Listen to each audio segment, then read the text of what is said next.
Hello, baby. And we're live. And we're all...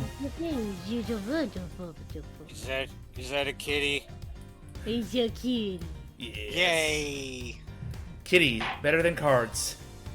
Cats are the superior pet. It's true. I'm glad we're all in agreement on this. Alright, well, it's Sunday night. I'm late. My friends had to drag me out of sudden gambling addiction over here, but I'm okay now. So, how's everyone's week going? We threw his cards into the bonfire. Now recording. I didn't believe in a heart of cards enough, and now this is my punishment. Well, actually, I did, because my Bible was actually going damn strong. It was great. And it's like, I'm trying to lose. I'm not even thinking about what I'm doing, but the build is there, and I can't stop. The game demands go finish. Can't stop, won't stop, where Alrighty, so we're all here. I'm gonna hit the magical red button. I still need the Parsec link, FYI. Yeah, that's the last thing I need. You also need to Open up. share your screen. I thought I did click the button. I clicked for Bellatra, but now that I turned it off. Exactly. There we Too go. addicted to Bellatra to realize anything else. Alright, there we go. Share the hecking link to the hecking chat. There you go. Ah, heck. Well, I see that free room profile. I love it.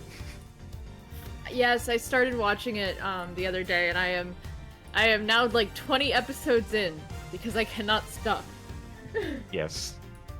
If I had the time, I would watch past the first episode, but honestly, even the first episode is just like, yeah, this is good. This is great. And accept giving you alt unlimited power. Wait, what the heck? Did I just duplicate you? No, I didn't. Okay.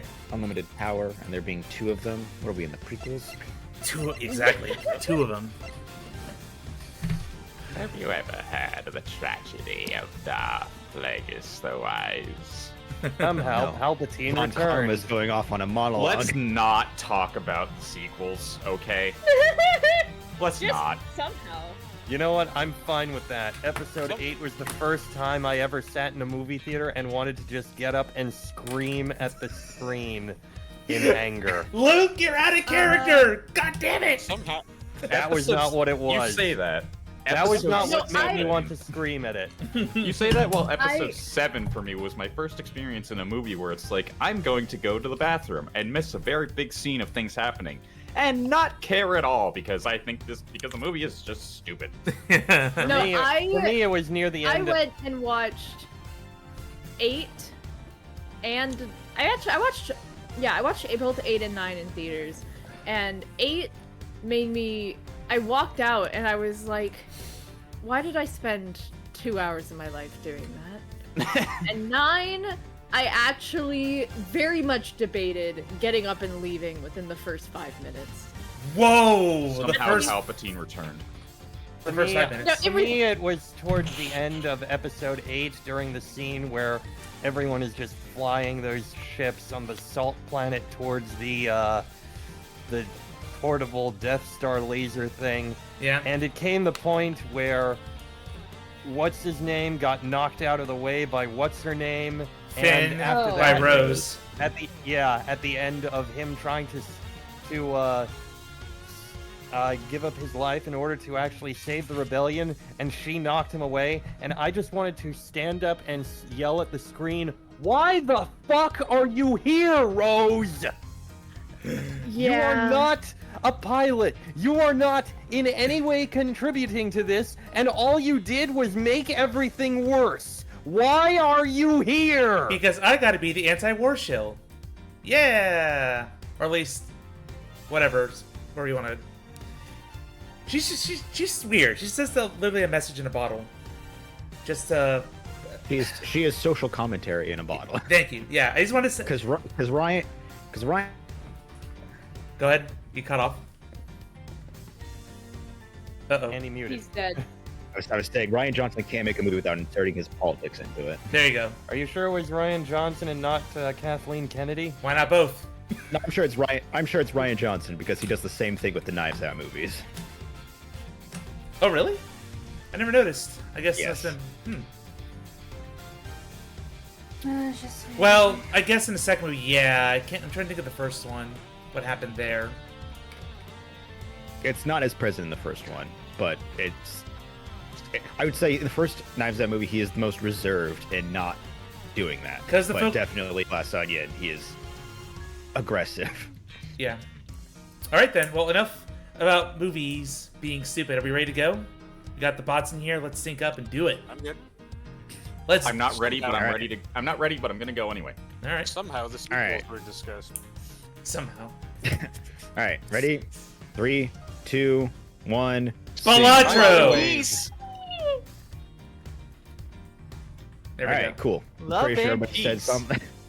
Continue. Alright, we're good. Because I think it's continue. Yes. Yeah. Yes, because we're right at the We're in Judy testimony. Blunt's testimony. All right, Judy. What did you do? Look down. What did you do, D? Judy. Well, apparently she stole the ice sculptures from 18 years ago. Well, apparently we're about When to did she find do out it? what she did that day. Very sus. I woman. know what you did Considering that it's best summer. week, I don't think it would hurt to redo these lines either. The whole time before judging began, I was waiting upstairs in our living area on standby.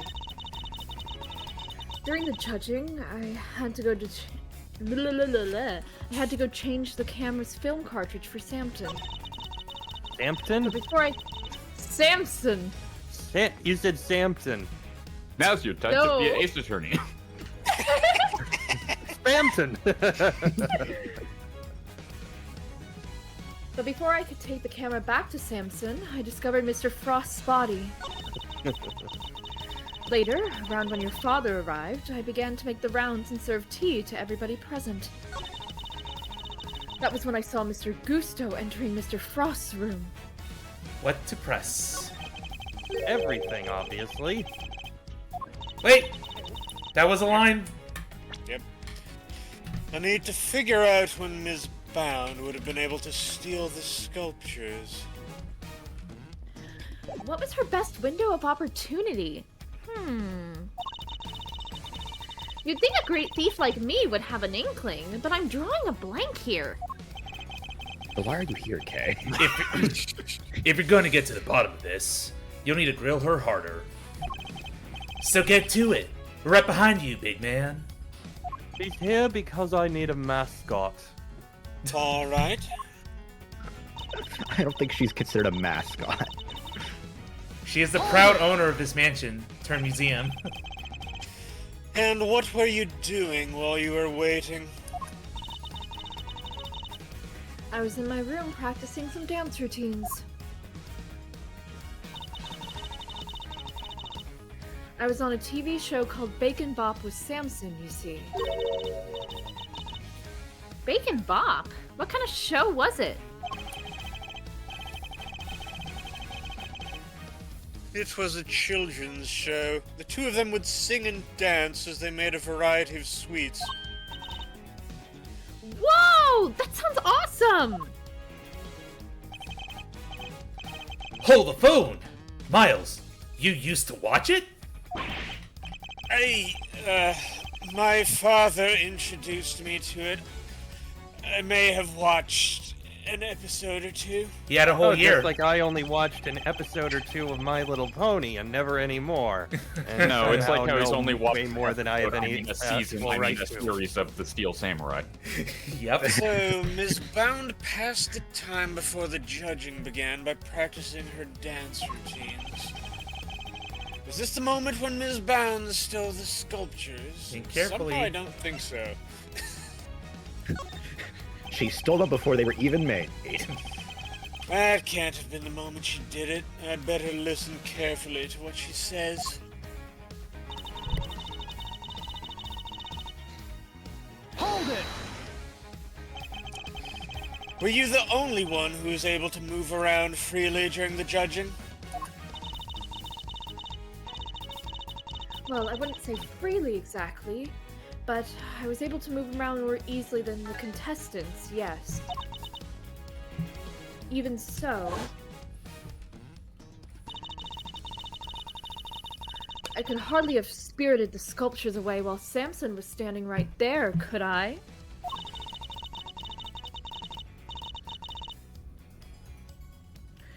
And I ran straight off to change the film as soon as he asked me. I wouldn't have had time. So, changing the film in the camera as requested by Mr. Tangaroa. Was this the moment when Ms. Bounds stole the sculptures? It seems unlikely. That can't have been the moment she did it. I'd better listen carefully to what she says. But before I could take the camera back to Samson, I discovered Mr. Frost's body. Hold it! You entered the room containing Mr. Tangaroa's work before bringing the camera back to him, correct? Yes. I heard the sound of something collapsing.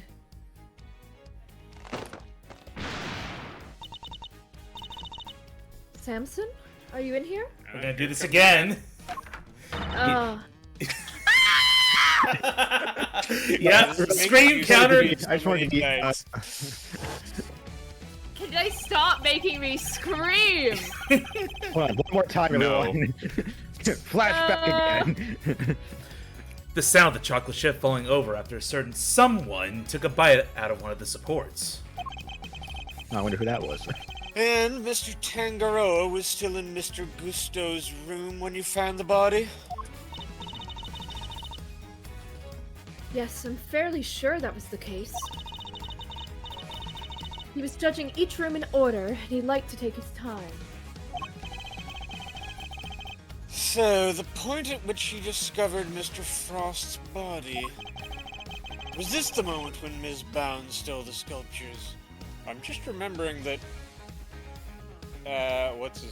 Samson had the ability to judge the sculptures before they disappeared, so it would have been after he did that, I'm assuming. So, presumably not here. It can't have been the moment she did it. I'd better listen carefully to what she says.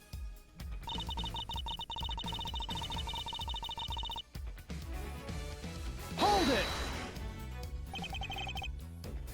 Just as you did today?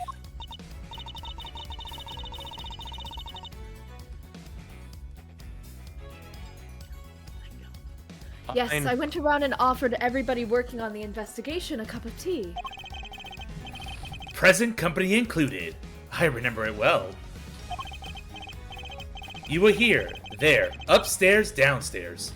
Everywhere with that little cart of yours. Interesting. Did anything strike you as strange around that time? Oh yeah! Gregory was singing the praises of Judy's tea, and... I think he mentioned his saucer was cold. His saucer was cold.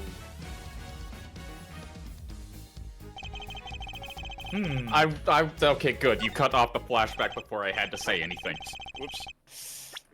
Was this the moment when Ms. Bound stole the sculptures? Ms. Bound, I believe this was when you stole the sculptures. I hate to contradict you, but... The fountain room was full of witnesses at that point, Mr. Fender included. Are you suggesting that I somehow got the sculptures out of Mr. Frost's room, right under everyone's noses? That is precisely what I'm suggesting. Thinking time. Ms. Bound stole those ice sculptures, and she did it by hiding them here. Take that! Pretty obvious. Pointing through the past. My father and Fender had no idea. My father and Sexbang had no idea that one of the Thank you. sculptures was mere inches away from them. Because it wasn't just a tea set you were pushing around, Ms. Bound, but a hidden ice sculpture in a glass case. Overruled. More screaming. And here's Caitlin.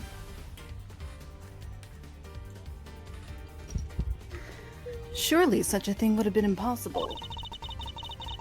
How would a case of that size fit on a serving cart? That would have been spotted immediately. Who said anything about a serving cart? What? I'm not sure I follow, Mr. Edgeworth. What are you suggesting she used instead?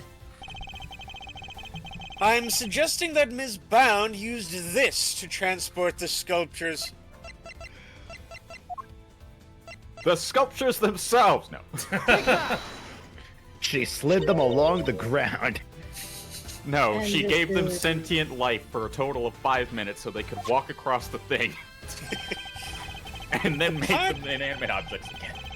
The cart that Ms. Bound used to move the flavored ice sculptures out of Mr. Frost's room 18 years ago. And it would appear that the very same cart is still here with us in this fountain room.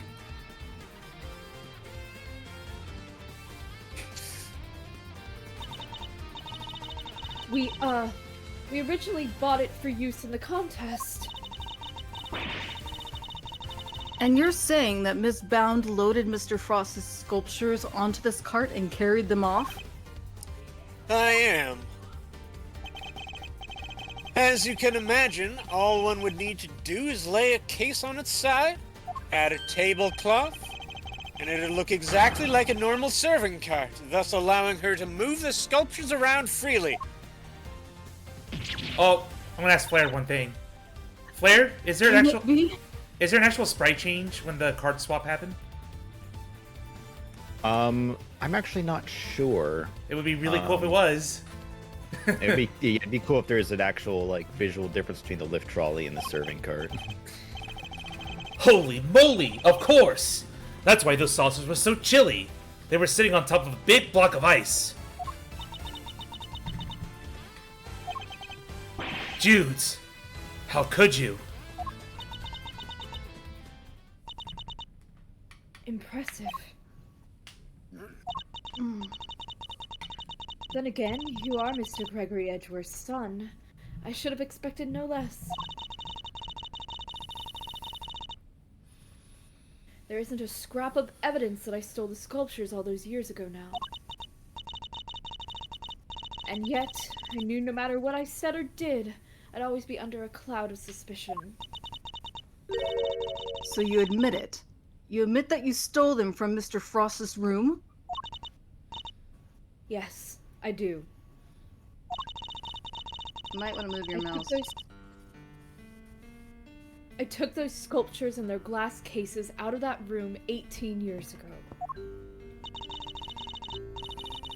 As Mr. Edgeworth correctly deduced, I dressed up the lift cart as a serving cart to do it.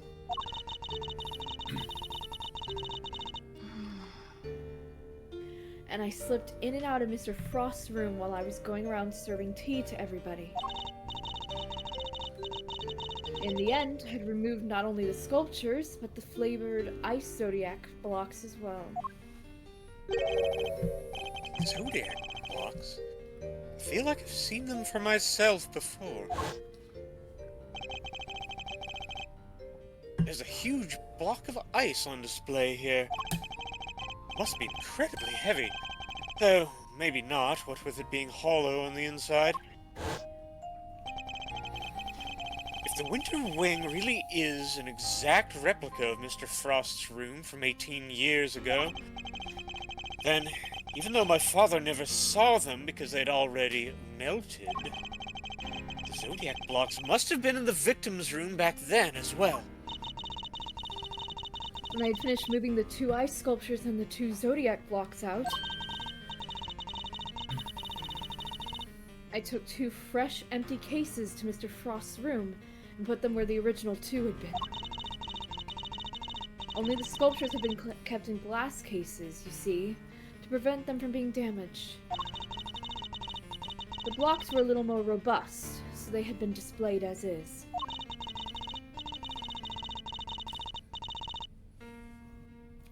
As stated in the contest rules, we were responsible for providing all display materials, including cases. meaning it would have been easy for her to prepare those empty spares she swapped in. Mr. Frost's room contained quite a few other flavored ice works in progress. I figured if I melted them down somehow, the resulting puddle would look like it came from the sculptures. And that is how the sculptures from 18 years ago came to be in the Winter Wing today. I have to say, Mr. Edgeworth, that's quite the confession. Indeed. And I think she offered it so willingly because she knows there's nothing we can do with it. That's all I have to tell you. However, despite everything I've shared, you can't charge me with anything now, can you? No, but I can punch you in the face. What? How do you figure that? Oh my. I would have thought you might know at least this much, given that we're at a crime scene. I suggest you memorize the various statutes of limitations outlined in this book. Convenient book. I love it. What time is it? It's time for the cross-examination. Also, quick pause. We got a hydrate redeem in the chat from Scar and Serenity. Thank you. Yeah, hydrate. Now we can read statutes for dummies. Now we can drink wine and water. What time is it? What time is it? Too late to prosecute you for any crime. Yeah.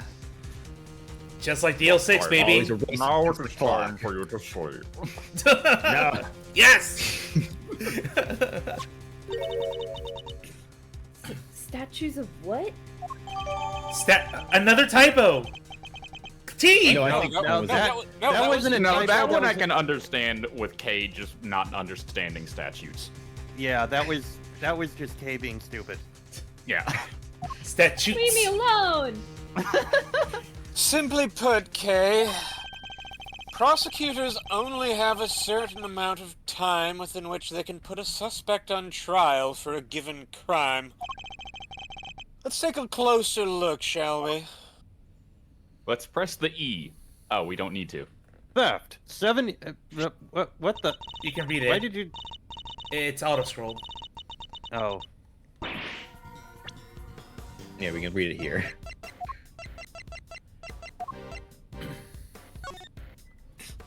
Theft. 7 years from the date of the crime. Separate time frames apply with regards to claims for damages, etc. Murder. 15 years from the date of the crime. The statute is suspended should the suspect flee to a foreign country. And the statute is suspended from the time of any accomplice's indictment to the end of their trial. Well, the first stipulation about murder is clearly not going to come into play at any point, I'm sure. No, we gotta arrest Shelly to kill her. He went off of country lines. Wait a By minute, leaving the airplane. Fleeing to another country. What does that mean for that one guy's constant claims of extraterritoriality? Well, I mean, his claims were you can't even prosecute us at all. Yeah, it's just that. Also, that guy committed murder in Japan, so he would have to flee to a different country in order for the statute to be suspended. Which is But not did including every embassy. Crime? Murder? Well, he committed that crime in 15 Japan because years? it was on Japan's soil. Like it was the Japanophobia. neutral. It was in the neutral territory. Yeah. Ah. Go ahead, Kay. Sorry. So it's different for every crime? Murder, 15 years. Theft, 7 years. Ah! Yes, Ms. Bounds stole the ice sculptures 18 years ago. I'm sorry. Did you say the ice sculptures? The oi sculptures. I'm from Australia, mate. My accent may have slipped. I'm a sorry, little my bit true there. heritage is coming out. Yeah. Yes, Ms. Bounds stole the ice sculptures 18 years ago. Crikey, mate, that's that big sculpture. Ms. Bound, your confession. So it's too late to have her arrested for that crime. Oh my god. Yes. So it's too We late can make to this a bit later. So it's too late to have her arrested for that crime. I don't believe it. That's Technically, if she stupid. committed the murder back then as well, she can't be arrested for that crime either. Unless she fled to a foreign country, which I'm sure we're definitely not going to argue later. Theft is a serious matter, especially when it involves the removal of evidence from a crime scene. However, as you yourself just pointed out, Miss Bound can no longer be prosecuted for her crime, No, but again, I can still punch her in the face. rendering your revelation rather pointless, wouldn't you say, Mr. Edgeworth? Why are you feeling so smug about this? I wouldn't be so sure about that. For you see, the theft of the ice sculptures isn't my principal interest here. I find the body that reappeared 18 years after the theft to be of considerably more interest. Are you suggesting that I also hid Mr. Frost's body? I am indeed. No, I'm suggesting you hid it somewhere. But how do you keep a body hidden for 18 years without anybody finding it? It's called a shovel, okay? By hiding it in a very unusual way. A shovel isn't that unusual. Ooh, now this is interesting. But a shovel made of ice is much more interesting. Are you telling me that you know where the body has been for all this time, Mr. Edgeworth? It's not such a big leap if you think about what Ms. Bound has told us already. Let's just say it wasn't just flavored ice that you recovered from Mr. Frost's room back then. Very well. If you are confident in this claim, let us put it to the test. Tell me, Mr. Edgeworth, where exactly was Mr. Frost's body hidden? Oh boy. Where, oh where? Have you figured it out yet? I have not figured this one out. It was in the book. She smuggled it Page in. Master. Look, you just gave me. She hid it in the chocolate. That's where it was originally.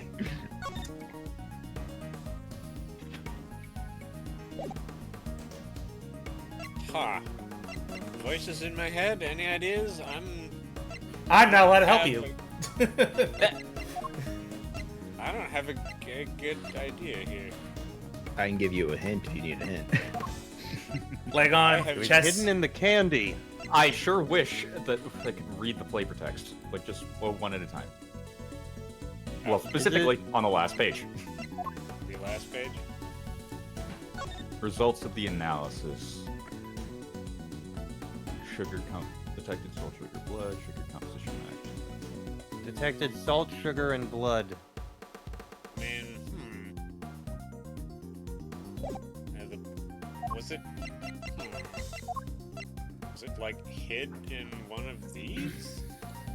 Could it be the sketch down and to the left, since it looked like it was leaking blood? No, I think That's- that's the other liquid. I think that's That's the the ubiquium. yeah. Yeah. That's the stuff that was used to make the poison gas that melted onto the statue. Well, I'm out of ideas. Man, okay. You where got was the this. blood found exactly? And the melted It was in the Gemini Gemini case. And this is Pisces. That's Pisces. That's Pisces. The Gemini and Taurus are in the winter Yeah. wing, yeah. Okay. A photograph of Mr. Frost's works? And of the victim's body, Your Honor. You will have to forgive me, but I don't see what you mean. Where exactly in this photograph is Mr. Frost's body? Oh, another The real typo. question is, which one is the Gemini? Because I forgot. Mr. Frost's Gee, I wonder which is the Gemini, the bull or the twins? I actually don't know. Seriously? Yeah, because I don't really care about astrology. Well, the whole thing about Gemini is that they're twins. And the other one is a bull. Yeah, bulls can be made of gems when you really want to get with it. Gemini God. sculpture? Also, Edgeworth, you missed the line. Oh, sir. The victim's body is hiding right here. Yes, it may look like a sculpture at first glance, but it is in fact Mr. Frost's corpse. And there's also the fact that it was covered with a luminous cloth, Surely you can't be serious. or at least some kind of cloth. I don't see anything in the photograph to support such a wild claim. That's because a certain piece of evidence was used to hide the body in plain sight.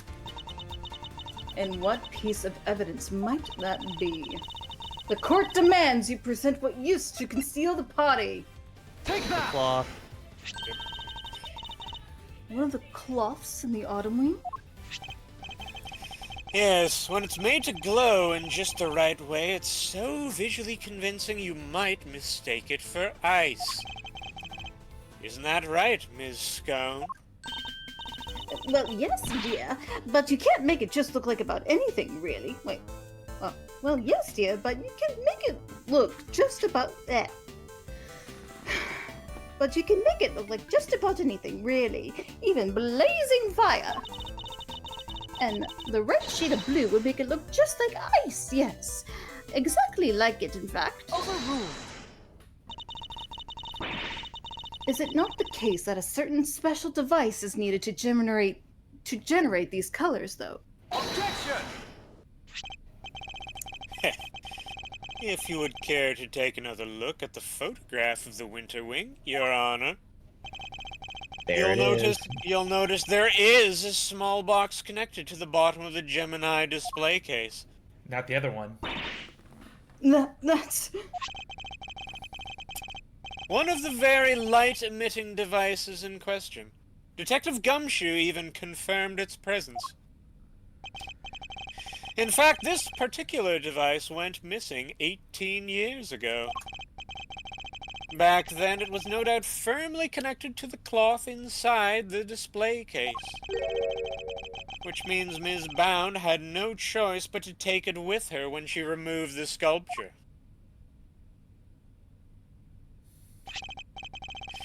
So, you see, this cloth and the light-emitting device were being used to create the illusion that Mr. Frost's body was in fact a statue carved from ice. No! This can't be! Why are you so upset about this? You're supposed to be the judge. You should be glad that we're finding a murderer. Wait, Yeah, but so you're telling me that when we took that photo of us in a winter wing, yes, we were standing right in front of the body. But the body and the cloth were both recovered from the fountain. Why were they found there if the body was supposed to be in the winter wing, disguised as a sculpture? Because there would have been no mystery as to how the body had been hidden if we had found it as is. Ms. Bound needed to remove Mr. Frost from the winter wing in order to throw us off the scent. Ridiculous. I don't recall her sneaking around behind our backs to throw a body in the fountain. No, and she didn't need to, because she had another method at her disposal. Her trusty lift cart, the same cart that had proved so useful in executing her original theft.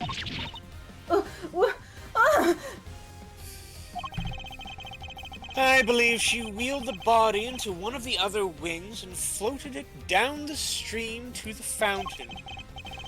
The frozen body, being quite solid, probably got stuck somewhere along the way, which is why only the cloth appeared at first. The cloth Ms. Scone discovered. And then the body followed afterwards once it had been thawed enough. It's an ingenious theory, Mr. Edgeworth. But can you prove that it was me?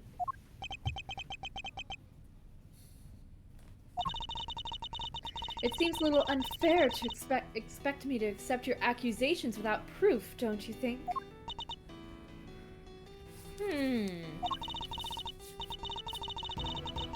What about an eyewitness? Do you think someone might have spotted her when she was moving the body? As a matter of fact, I do. The contradiction in the piece of evidence I was provided will shed light on exactly how Ms. Bound moved the body as well.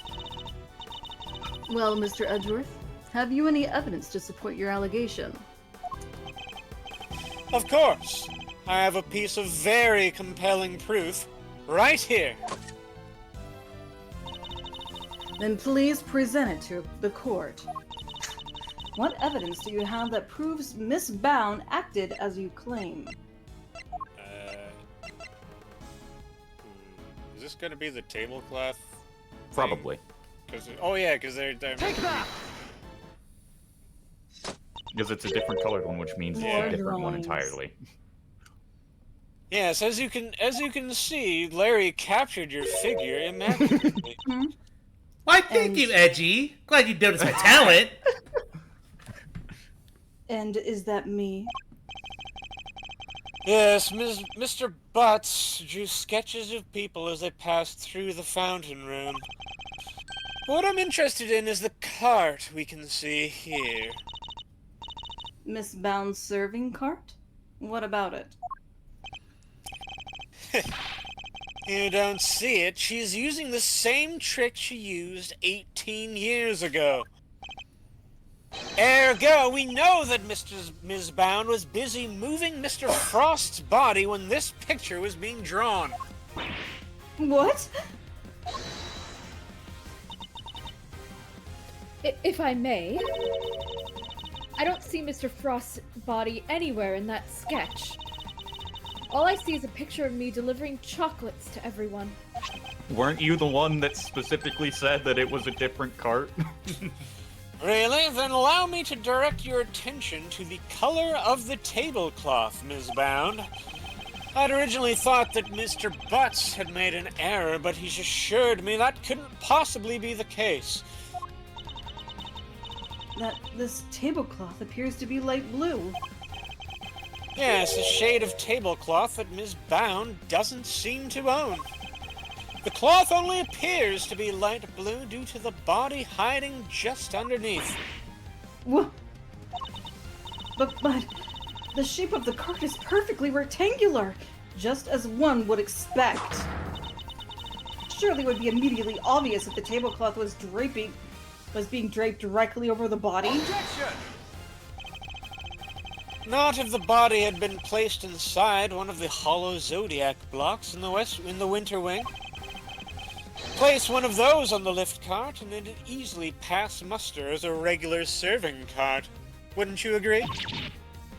Goddess of justice! Ms. Bound, surely now you must admit that it was you who moved the body, just as you did 18 years ago.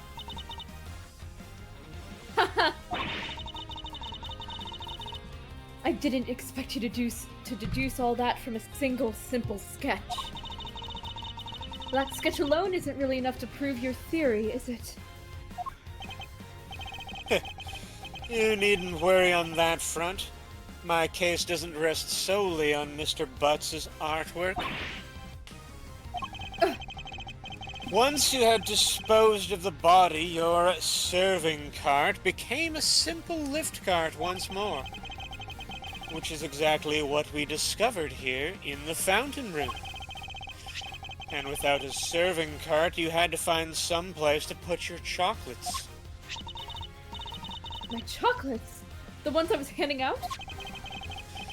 As we saw in the sketch, you had originally placed them on top of the cart. But the chocolates you gave us came from your pocket. Oh yeah, mine was half melted. It was still super sweet and tasty though. Why did you suddenly feel the need to put the chocolates in your pocket, Ms. Bound?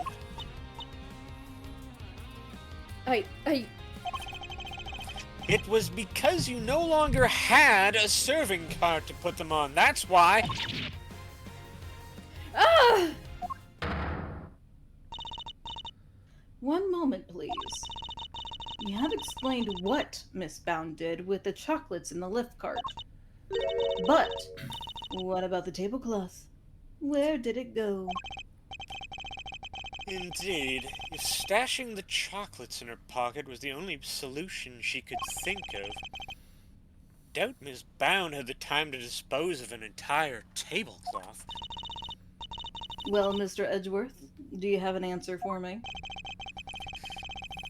Ms. Bound didn't hide or dispose of the tablecloth, Your Honor. In fact, it's right here in front of us. Perhaps you would care to enlighten us? Where exactly is the tablecloth Miss Bound used to hide the body?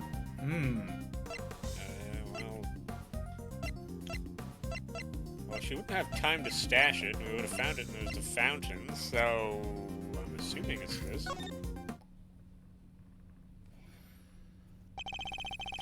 Ms. Bound has the tablecloth on her person. And in plain view, in fact. In plain view? Aha! No, surely you don't mean... I do. Now strip. Ms. Bound, it's the cloth around your waist, isn't it? Another acro situation. Yep. Acro? Turn about Big Top. Oh, right. Now I remember. Yeah, the less we say, the better. And given that the Zodiac blocks weren't kept in glass cases, that cloth would have been in direct contact with the ice. All we would need to do to confirm my theory is test the cloth for traces of the sugar used in Mr. Frost's work. By calling on that guy at the fountain again. Hey, here, could you just put this in your mouth and suck on it a little bit? Here, look at this tablecloth real quick. Yuck. The game is up, Mrs. Bound. It's time to come clean. I reiterate, now strip.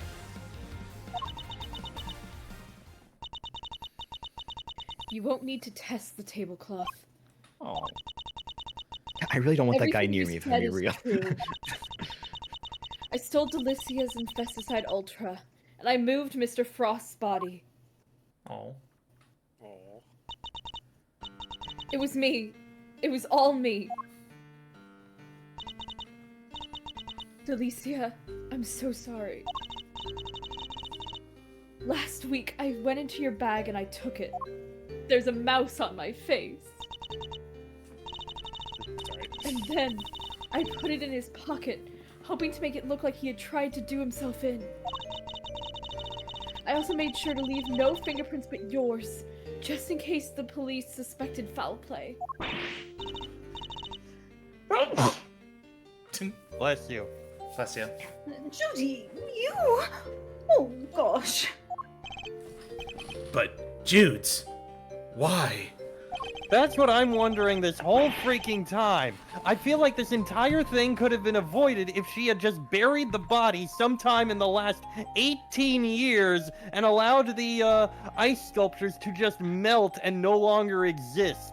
You got away with it for 18 years by keeping them hidden. You could have gotten away with it indefinitely if you had just let the ice sculptures melt and vanish and buried the body in a ditch somewhere long after people had stopped looking for it. What the fuck did you decide to keep all this shit for?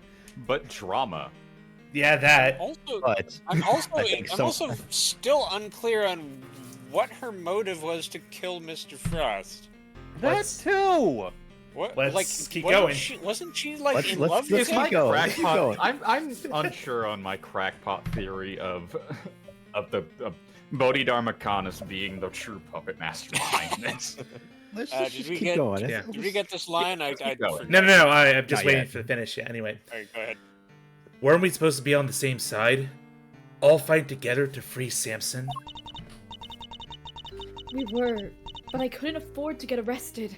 Not yet.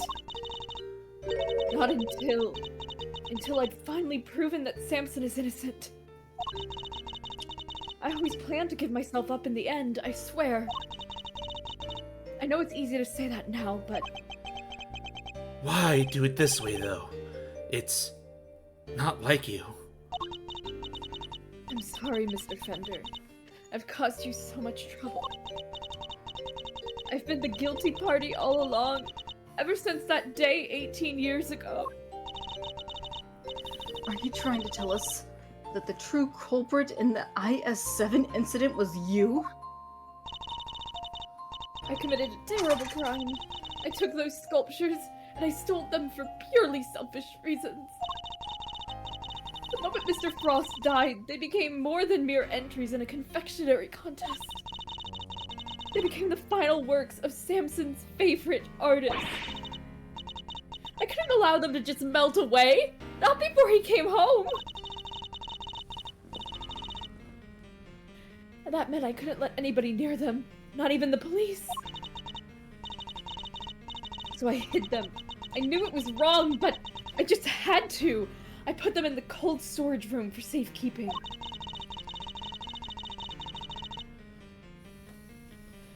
But what I had actually done was far worse than anything I could have possibly imagined. Because who would have thought that Mr. Frost's body itself was posing as one of the sculptures? So she didn't know about the body when she stole the sculptures? So she didn't kill Frost? Samson was a kind man, a saint. He could never kill anybody, never! And yet, because of what I did, the police never found Mr. Frost's body, and Samson was found guilty! He was afflicted with the worst disease possible. Getting white hair. Bleaching. No disease. After all he'd done for me! He was my family! The only family I've ever had! He was the most important person in the entire world to me! And I... Jude. After his conviction, I was forced out of our home. I was finally able to return only a few days ago, and when I did, I went to the cold storage room to check up on the sculptures. And that's when I saw it. Mr. Frost's body. It had been there the whole time. Of course, by that point, the statute of limitations had expired. So I did what I did today, because it was the only way I could think of to make things right.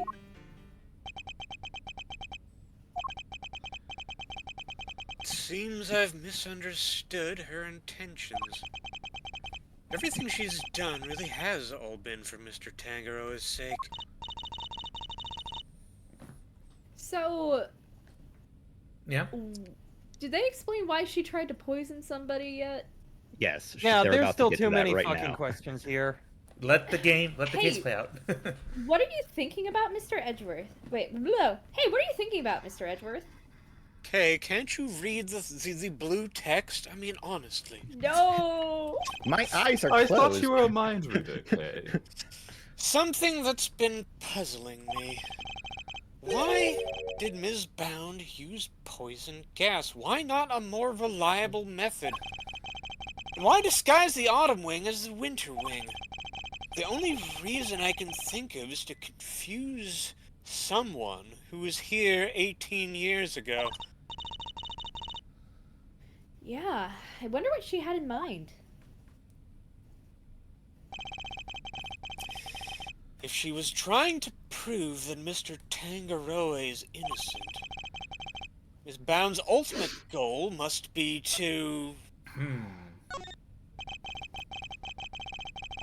Could she have been trying to discover the identity of the true culprit? Ms. Bound, your ultimate aim was to see Mr. Tangaroa cleared of all charges, correct? Oh god, I think I see where this is going, and I just like to vocalize it now just in case, so that I could feel smug if this is how it went down. My prediction is that Mr. Gusto is the culprit, and we'll be able to get him because he fucking went to Zhang Fa for long enough time that the statute of limitations doesn't apply. We'll have to find out. I'll just put that out there. And to that end, you had to expose the real killer and have the police find the body from 18 years ago. Is my understanding of your intentions correct? Exhibiting the sculpture was sure to force the killer to return to the crime scene. After all, they were the only person apart from you who knew that the body was hidden in the icework. So they would have freaked out thinking the body was about to be discovered and come running, yeah? Exactly. But Ms. Bound ran the risk that the killer might successfully cover their tracks this time. In the worst case scenario, they might even have been able to remove Mr. Frost's body from the scene. So how could she lure the true killer into revealing themselves without putting vital evidence at risk? Oh, I see what you're getting at. You're saying that's why the Autumn Wing was all winter wingy. I am. You were betting on one thing, Ms. Bound, weren't you? That whoever opened the Pisces case, who had so carefully disguised the Gemini case, would be the real perpetrator of the IS-7 incident.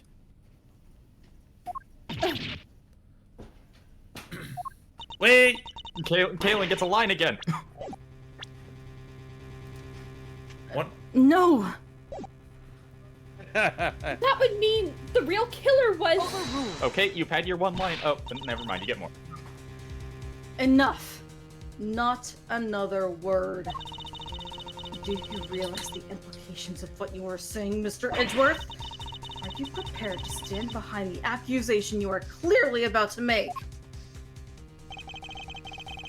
Ms. Bound set a trap for Mr. Frost Killer, meaning that whoever found themselves caught in that trap is highly likely to be the guilty party. But I lack the evidence to support such an assertion. To accuse someone without any evidence is not to be done lightly, so... should I really go ahead and make my accusation and name Mr. Frost Killer nonetheless? Gee, well, I don't know. I wonder if in the Ace Attorney game, where we're supposed to name people who actually did a thing, whether or not we should name the person who did the thing. Nah, let's just go home. My ultimate goal is to see the truth exposed. And to do that, I need to seize the moment. But dramatic tension, but Ace Attorney cliches. Yes, Judge Gavelle, I am prepared to stand behind my accusation. I know exactly who is to blame for the IS-7 incident. It was me. It's no. I was gonna make it even stupider and say it is. It's Eddie Fender. He was the real one responsible. He was also there at TV. What? And he was confused by the thing. Oh, come on, man. That's flimsy. You know it. Oh, makes sense now. Mr. Gusto, the victim of the poison gas attack, is the perpetrator behind the IS-7 incident? Gusty? Mr. Gusto. Ms. Bound, as we have established, you knew that the opening of the gallery would lure in the real culprit. And you set up the poison gas trap in order to catch them. Do you dispute the facts thus far? You're a very impressive man, Mr. Edgeworth. Just like your father. And of course, you're absolutely right. Then perhaps you could tell us exactly what happened in your own words. Of course. I have nothing to hide anymore. Preferably without breaking into song, thank you. So I might as well tell you everything. Is it going to be another testimony? No. As you said, I set a trap here in the gallery to try to catch Mr. Frost Killer.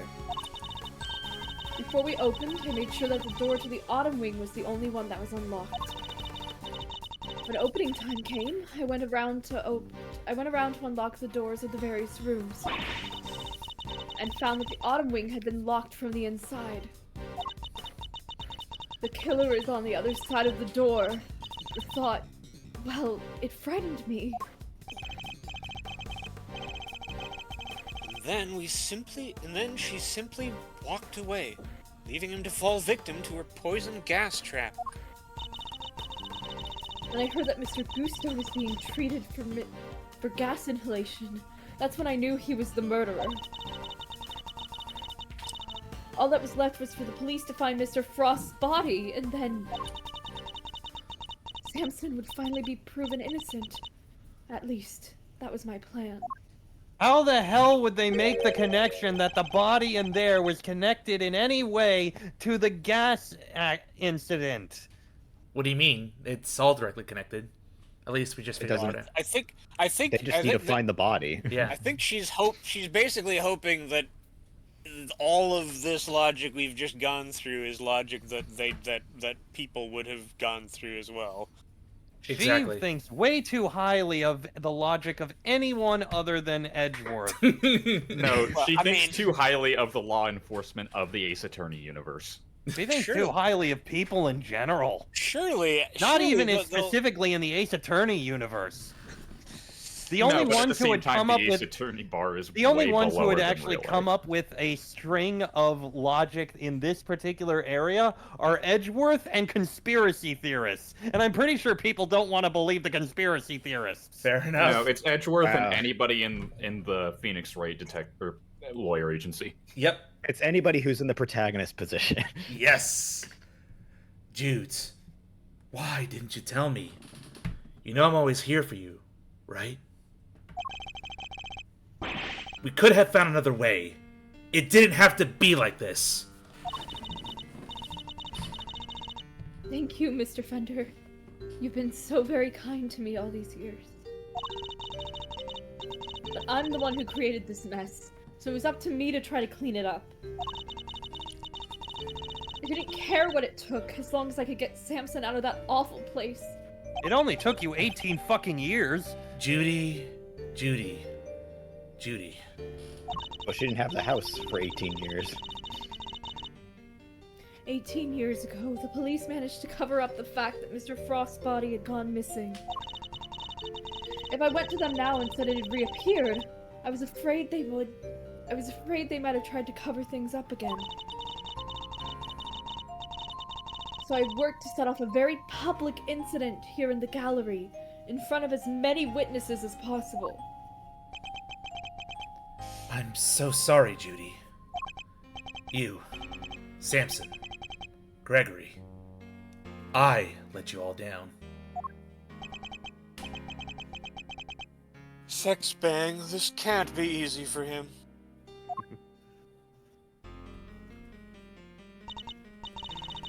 No, I'm the one who should be apologizing. Mr. Edgeworth, Mr. Fender, I hope one day you can forgive me.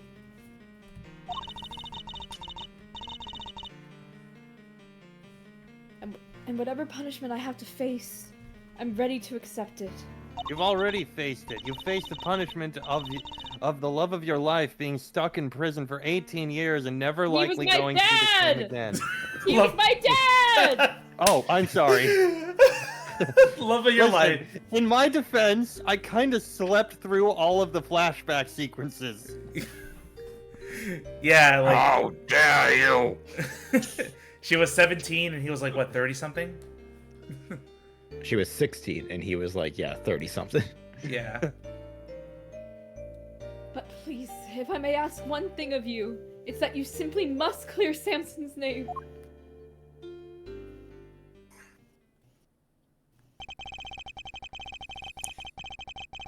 The way the truth of these past 18 years had come to light was unexpected, to say the least.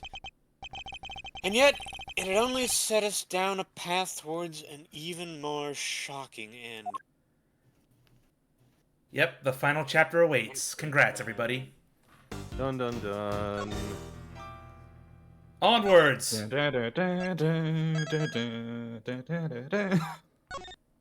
This seems like a good moment for a buy break. Okay. Refill water bottle. Be back in a couple minutes. Yep, get water, go to the bathroom, all that. Nearby. Yuri.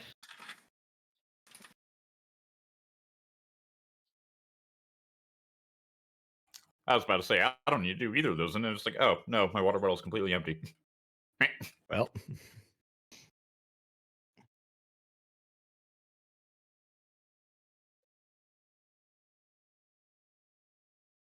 I still have half a glass of water, so I'm good. I have 2 gallons of tea.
And I'm back.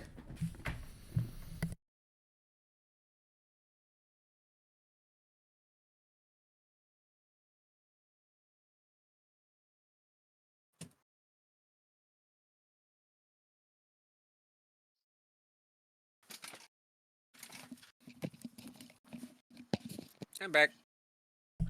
Same here. Just enjoying a quick ice cream sandwich here and water. Oh shit! Nice. Yep. What is the temperature down there? Because it's hot here, and I'm way further north than you are. Oh, it's been like at least lower 90s, but heat index pushes up in high 90s, low hundreds.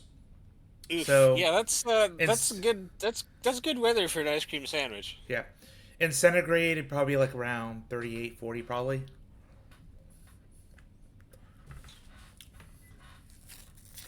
Do any of the people here even use centigrade? Yeah. Maybe Zeus has international viewers. Well, Scar and Serene in the chat, they're both Canadian, so of course Oh well, there you go. they're used to Yeah, there you go. the metric system, the real system, not this egotistical system we're used to because we're Americans. Because we decided to change it for some reason. Because we're the best, we're the winners over here. I'm sure there was an actual reason at some point. I just don't know what it is. Hey, I mean, imperial measurements still do have something over metric measurements. What?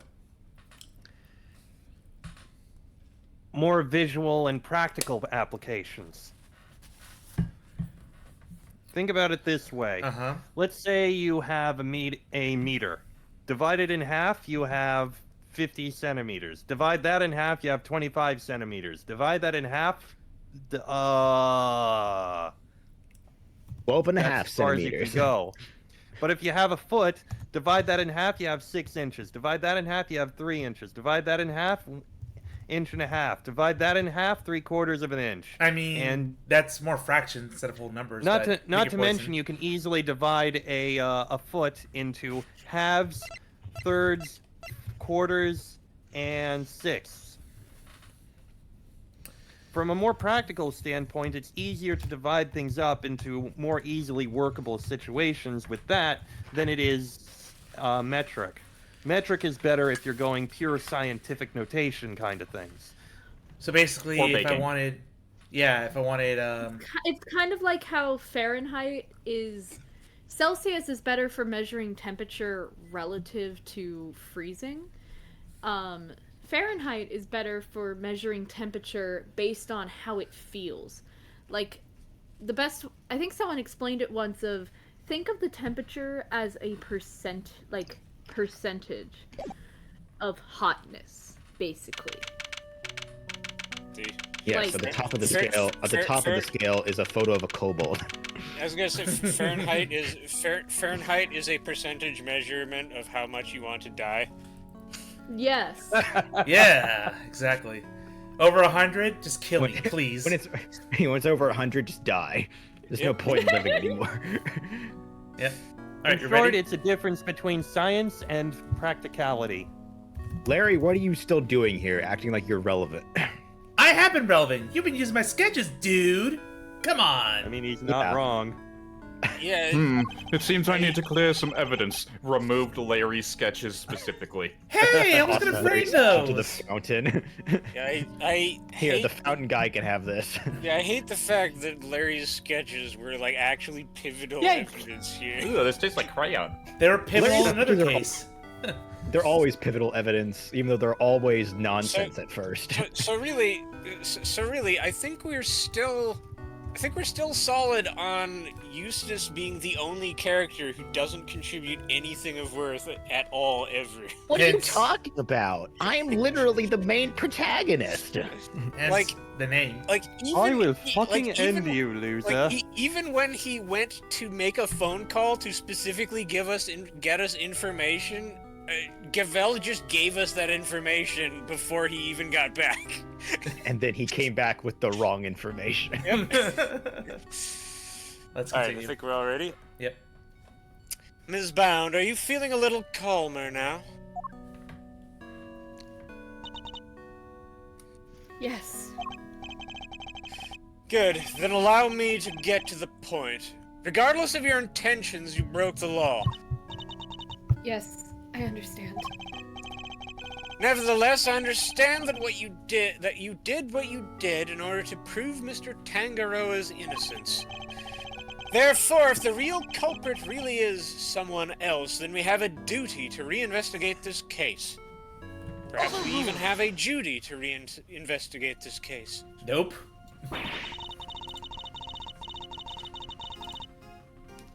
There is nothing to suggest that anything nefarious took place in the official IS-7 incident records. Wait, you Buddy! mean other They than found the body! yeah, other than covering up the absence of a body and fabricating a confession, like I feel Hang like on. those are two fucking No, I just want to make sure that there's something clear. Wasn't Gavel the one who said that they forged finding the body? Or was that No, you? No. Gavel's not the one who said that. That was Ed, Gregory, and Von Eddie Karma. who were postulating that theory. Yeah. Do we even know who the fuck Gavel is? Because I feel like she just like showed up one day and has been a thorn on her side since then. She explained herself in case 2 about being a committee member.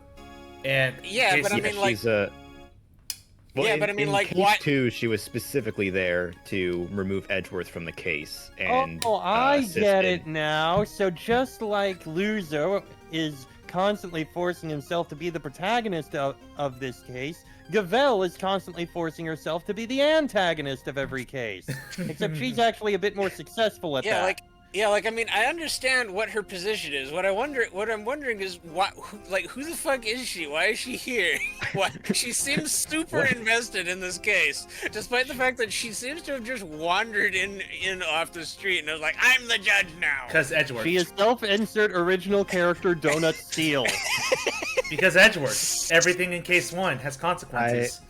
Uh, There is more to it, but I mean, we can't I'm say why.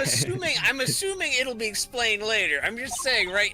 Listen, I am still convinced that Loser is Gavel's son, and she's just trying to get her little baby boy to be a successful prosecutor, like he always wanted, because she always Gavel- wanted him to be one. Gavel's only 26. Gavel would have been 9 years old when Winter was born.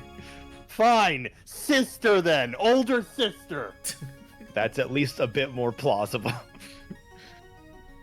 Go, And Gavel. right now, there is nothing to suggest that we should take Miss Bound at her word either.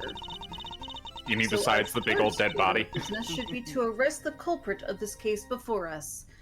Miss Bound herself. Official records cannot always be trusted, Judge Gavel. What a novel idea. Especially since there are those prosecutors who would think nothing of twisting the facts.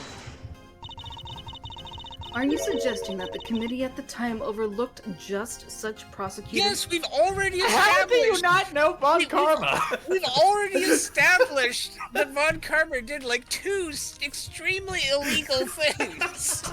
At least. Only 2? At least. At least 2. Like 2 that we definitely know of at this very moment. Including but not limited to murder. That's for you. Oh yeah. At this point, also I forgot the He's whole arrested murder for murder. thing. He's not just Murder, assault and battery with a taser. I mean, we're talking about this case in particular, the IS-7 incident, and even if we just keep ourselves to that, there are at least 2 things he did that were illegal. Yeah, Not to mention this- not to mention this is intimidation the and case. intimidation, coercion, blackmail, and forgery. Yep. Not So, to mention okay, this is- 4. this- 4 incidences of illegality mention- in this case alone. Not to mention this case is the one that incites the DL6 incident. Yep. 1 year afterwards. That's for you and your people to figure out. However, it is a fact that the autopsy report was faked. Indeed, I only update the autopsy report. I don't fake it. Seeing as Mr. Frost's body was only found just now. Wait, hold on a moment. I'm actually updating the autopsy report right now in front of you guys. Motherfucker! I thought they said I only did that once. Updated autopsy report. This shit be fake, yo. There really Horrible is something of Mr. sentence. Von Karma in you, Mr. Edgeworth. Jeez. How so exactly?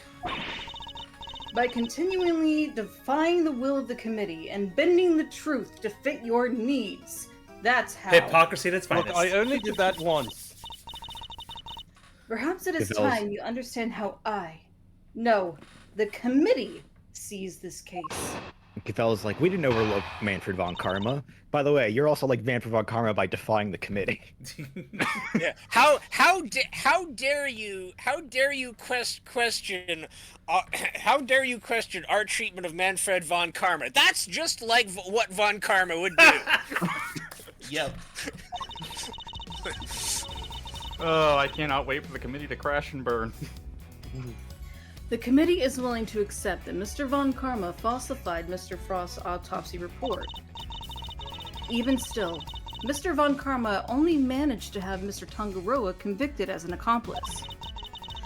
I personally have come to believe that the real culprit behind the IS-7 incident is Miss Bound. Her plan to poison and kill Mr. Gusto today was her attempt to frame him as for Mr. Frost's murder. Wait, but that plan would only have worked. We already established that plan would only have worked if he was the murderer. And this is how the committee sees things, is it? The committee sure is blind. It Well, is. justice is blind. As always, I act solely in service of law and order. Yeah, but you see, justice is blind so that they can understand all the facts without bias. This is just, we are going to make it stupid. This is a different form of blind. Justice is blind, not stupid. It sounds to me like all she's doing is acting in service of the committee and covering up the truth. And if I can't change her mind, there'll be no saving Mr. Tangaroa or Ms. Bound. Also, quick pause. We have another hydrant request from the chat. So slurp up if you haven't during the break. No, chat, you're drowning us. Again, I say, does alcohol count? Apparently not, according to Serenity. No, but do it anyway. Drink. Now, what do we do? All right. What shall we do here? In the absence of anything else, if you accept that Mr. Von Karma falsified the report, then why won't you reinvestigate the case? Because the goddess of justice is never wrong. Oh, so false convictions never happen? Objection! Exactly. Anyway, Her verdict remains true despite Mr. Von Karma's manipulations. despite blatant evidence tampering, you sure your precious goddess is into that? Almost makes you think the committee might have other reasons for not wanting this looked into again. You think? Further investigation is simply Further investigation is simply unnecessary since the goddess of justice has already spoken. Doesn't Japan have courts of appeal? What the fuck are we even doing here? Rulings are absolute. Oh, You have Is laws that- and days to verdicts get. are absolute. have blackmailed them from beyond the grave. Is that right? never reopen this, for it shall be a blemish on my perfect record if they do. Also from Scar, Perfect record has already been blemished. Silence! What's that, Zeus? from the chat, speaketh the line, nay, the alcoholic beverage does not count as hydration. Naughty. Aw, Thank you, Scar. Thank you, Serenity. well. I mean, you can still drink alcohol, you just also need to drink water. Fair enough? Yes. Yeah, and I have water. I have like 2 things of water. Yeah. I believe it was a confession that sealed Mr. Tangaroa's fate in the end. A confession secured by Mr. Von Karma, which should surely cast doubt on the final verdict itself. Samson Tangaroa confessed to the initial investigating officer, one Detective Ian Seidman. The official records state that it was his interrogations that led to the conviction. Therefore, all I can say is to you is the Goddess of Justice has already spoken. Unbelievable. She just won't budge at all. Asshole. Are these committee guys really that big of a deal? In many ways, they are a prosecutor's worst nightmare. So kind of like how the police are to a great thief, huh? Funny how you don't seem to have a problem working with the police when it suits you, though. No, the Gummy's not more really apt police. one, the more apt comparison to that is working with other thieves as a thief, because you never know when they'll backstab you. Yeah. A dishonest person you can always trust to be dishonest. Honestly, it's the honest ones you can't trust because you never know when they're going to do something really Incredibly stupid. Edgeworth? Classic you- Jack Sparrow. Are you suggesting that Mr. Tangaroa and Ms. Bound killed Mr. Frost together? Why not? You could even imagine they split their rules as thus. Mr. Tangaroa could have been the one to commit the act itself, while Miss Bound was to remove the body. What? And they were doing a musical number in the middle of it too? Yeah. Hey, we're trying to say the line. Stop interrupting. What? It's not my fault. It's not that we could ever kill Mr. Frost. You stole his corpse and hid it for 18 years. I mean, that's kind of a point. Oh my God! Stop interrupting. We're trying to say lines. The characters just will not let any lines stay on screen for more than a Nope. second. Is it really so surprising that you might be considered a suspect as a result? Ms. Bound has freely confessed to all of her crimes. Now is not the time to speculate about what else she might have done in the past. Very well. Then let us pass judgment on what we know she did in the present. Now I'm kind of imagining at this point, Eustace has already come back into the building, but he hasn't gone past the front door because she's like, oh, I want to watch what's going on. I'm grabbing No, he popcorn. just got past the front door because he forgot how to open it. No, he's pushing the pole door. Exactly. I was just about to say. Why would Ms. Bound have chosen to frame Mr. Gusto for the murder? No doubt because he suspected her of being the real culprit. He may have entered what he thought was the Winter Wings simply to see if the Gemini statue was genuine. actually. Little did you know that you would be greeted by a trap designed to silence him. A trap that nearly worked. If this was also made to frame someone else for it, wouldn't it be more effective to frame Delicia because she was already suspicious anyway? Yeah. So from no angle, this makes sense. Do you have any evidence to support that line of reasoning? Unfortunately, Mr. Gusto remains in critical condition. It will be difficult to prove anything until he regains consciousness. I do have a question. In other Is words, she absolutely there is little we certain can do that... for her now. What? I have to ask, was her original plan of just catching the actual murderer with poison gas actually going to work out? What if he had died? If he had died, would her plan have actually worked out, or would she just be accused of murder in the first place and no one would ever have found out who the actual murder was because nothing would have happened? I think it would have worked. Considering we got this far without having him be able to talk at all, I think it still would have worked out anyway. Yeah. Yeah, I don't think his survival was contingent on her plan succeeding. Wait. Line. Oh, It was you already had the read. line. Yeah, they already On- read that line. On the contrary, there's plenty we can do. Have you still not grasped the situation, have you? Then allow me to spell it out for you.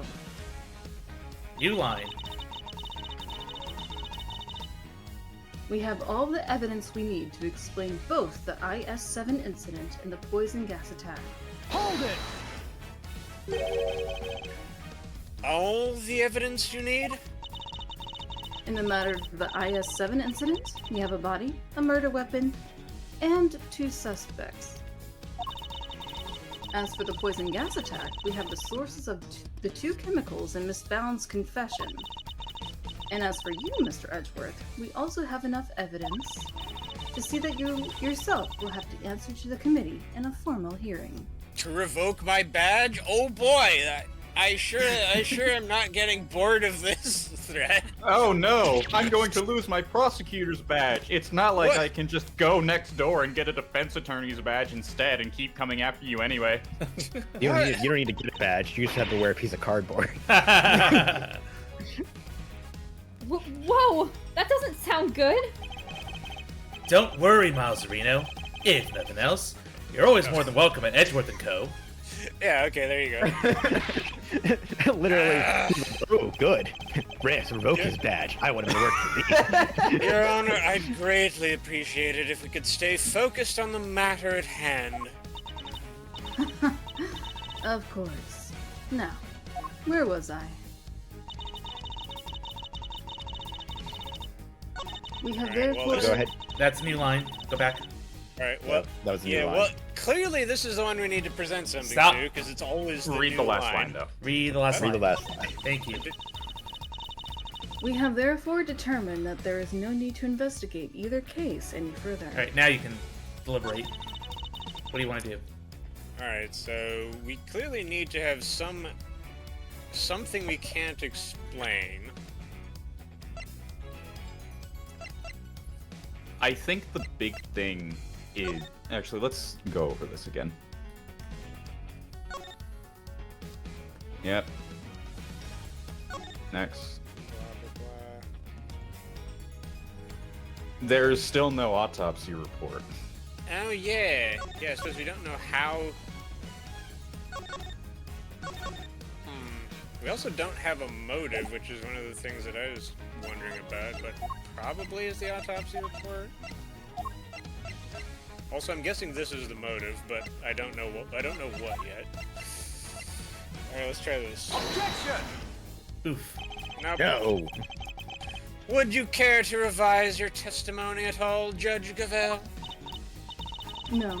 Why? Do you believe there is something wrong with it?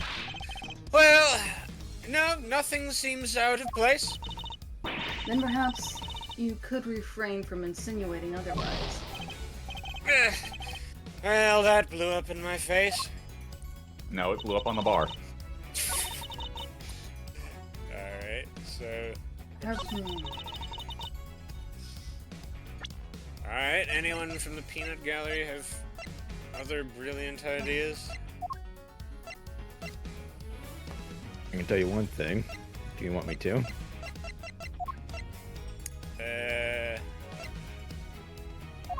Might as well go ahead. I don't have much of an idea. This is the wrong statement. Ah, Oh, it is. Well, that's good to know. read the last one again. Oh, No need Oh. to investigate either any further. Oh, I guess we present the autopsy thing for this one, I guess? Maybe? Sure, YOLO. Yeah, there you go. no. Oh, okay, never mind. Nope. I thought I heard the thing. Would you care? Blah blah blah blah blah blah blah blah blah blah blah blew up in my face. Gravel, you're stupid. That doesn't count, bonk. Gavel, I don't like your face. That has nothing to do with the argument. Leg on. You know what? Chess. Press. Oh, yeah. Hold it! Yeah, I suppose I haven't pressed this one. You really mean to assert that there are no loose ends left to investigate? None at all? All the evidence has been examined at length, and there is nothing more to be learned from them. Therefore, I see no need to further prolong this trial. This court finds the defendant, Miss Bound. Your Honor, I'm certain there's something that still needs to be examined. The hammer is about to fall, Mr. Edgeworth. Only hard evidence can stop it now. Present what you think requires further deliberation now, assuming Oops, sorry. there is really anything left, that is. Assuming you don't skip the line. This isn't over yet, not by a long shot. There's still one thing we don't have an answer to. And it's up to me to point it out to Judge Gavel. Okay. So, what statement? We admit that the autopsy report was falsified, but there's nothing else to look into. Yeah, well, I mean, we don't have an autopsy report, which is clearly something we're missing. I don't know what the game wants from me, though. Another hint. I'll say this: it's not looking for you to say anything about the autopsy report. There is something that you have received, but have not gotten clarification on. What do we have then? Okay.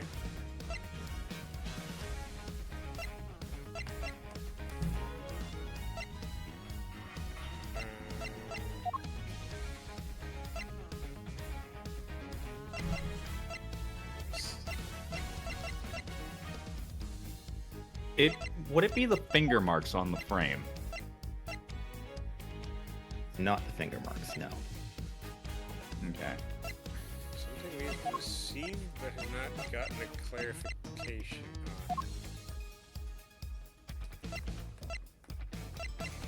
on. I'm gonna need another hint. So you Edgeworth asked Gumshoe to look into something at the end of the last part when he gave Edgeworth the information on the Gemini case. Read it again. Something.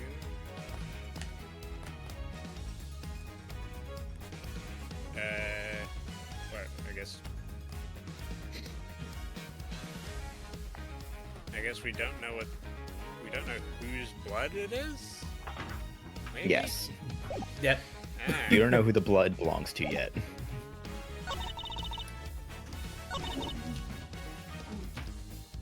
Okay. It's not that one. It's the last one. Is this one? Yeah. Okay. Okay. Half of the difficulty in Ace Attorney cases is wondering just how and in what order they want you to. They want you to put this. Yeah, this tripped me up too way back when I first played it. I'm afraid there is still one question concerning the IS-7 incident that remains unanswered, Your Honor. Would you mind taking a look at this? What is it? They're test results carried out on the liquid at the bottom of the Gemini case in the Winter Wing. As you can see, traces of blood were detected. The question is, whose? Until that question is answered, I hardly think you can claim to have all the evidence. There was blood in the Gemini case? Why did I not hear about this from Eustace? I wonder why. You answered your I own question. wonder. Yeah, why did you I not hear wonder. about something important from Eustace? Wow, I wonder why you didn't hear from it. Because Detective Gumshoe informed me of the results directly. I was You can planning thank that to weird tell forensics guy. I was planning to tell Mr. Winner about it myself, of course. I'm sorry, did you say Mr. Winner? Don't you mean This Mr. fear stuff until Loser? just now. I'm This sorry, makes he's- yours- No, Sorry, go ahead. sorry. You're talking. No, keep going. Okay. You kept this to yourself until now? Despite having no jurisdiction here whatsoever. I'm terribly sorry. He is such a Mark loser, I my forget words, his the own committee name. will hear all about what you have done here today. Oh no, my badge, blah blah blah. As ever, my interest is in the truth. But if mistakes were made in the past, they must be rectified. If you must report me to the committee, then so be it. But in return, we must be allowed to investigate this case to the very end. That is not my decision to make. You will need to discuss it with Eustace. God damn it! It's a pull door. Oh Guess god. who's back, losers? And with good news too, I figured out how to open the door. Oh God, who let him in? Oh yeah, and also this guy's alive now. It was a close call for a minute there, but Carmelo Gusto is alive. Yay, that means he can walk to his own prison cell. Gusto. He made it. Oh, I get lines once more. You're the ones who found me? Yup. Long time no see, Gusto. You're the attorney's assistant. You've grown, and you have an assistant of your own now. Assistant? No, I'm... He hasn't got the gig just yet. This is Gregory Edgeworth's son.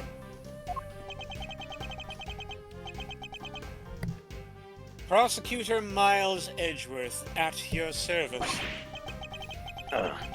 Fate moves in mysterious ways. I am in your debt. If you hadn't found me in time, I wouldn't be here to thank you. Oh, you're very welcome. After all, if you hadn't lived, we wouldn't be able to ask you what really happened 18 years ago. Huh? What are you talking about? We figured out quite a bit while you were out cold. Including the fact that you're probably the guy who offed poor Artie Frost. Oh. No? What? Is that true? Ms. Bounds set up a very elaborate trap to catch Mr. Frost's murderer.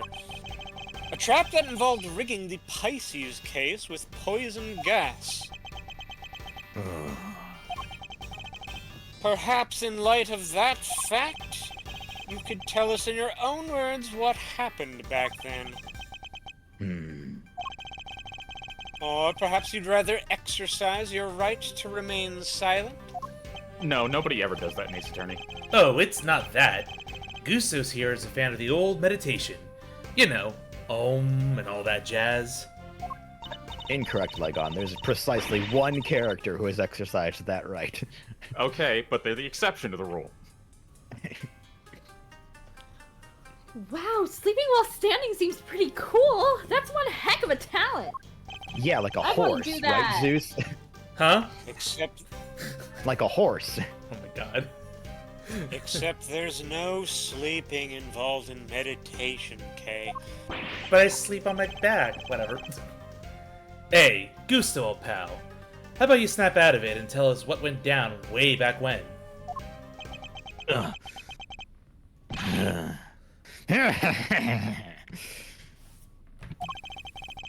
I was caught in the girl's trap, so I must be the killer? Is this your idea of a joke? I'm the victim here.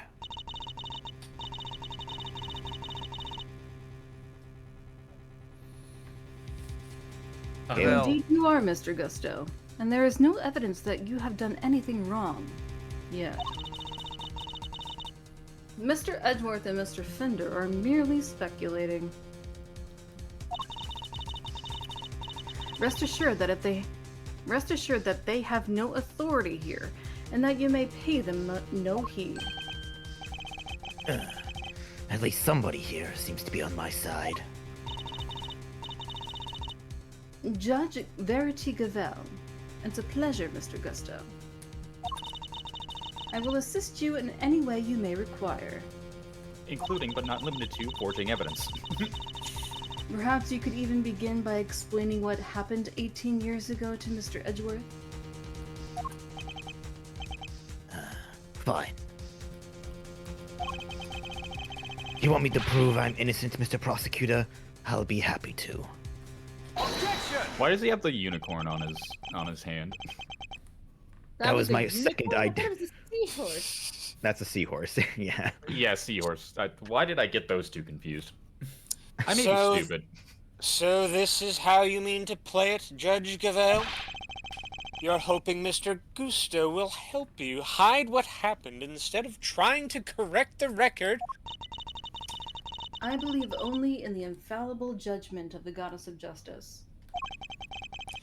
Except it is us humans who make the actual judgment calls in a court of law. And so long as there are those who would use the law to their advantage, our rulings are fallible indeed. If you would use your position to further obscure the truth, then neither she nor I will forgive you.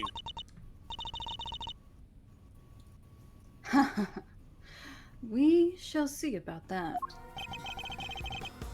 What do you advise, Judge Gavel?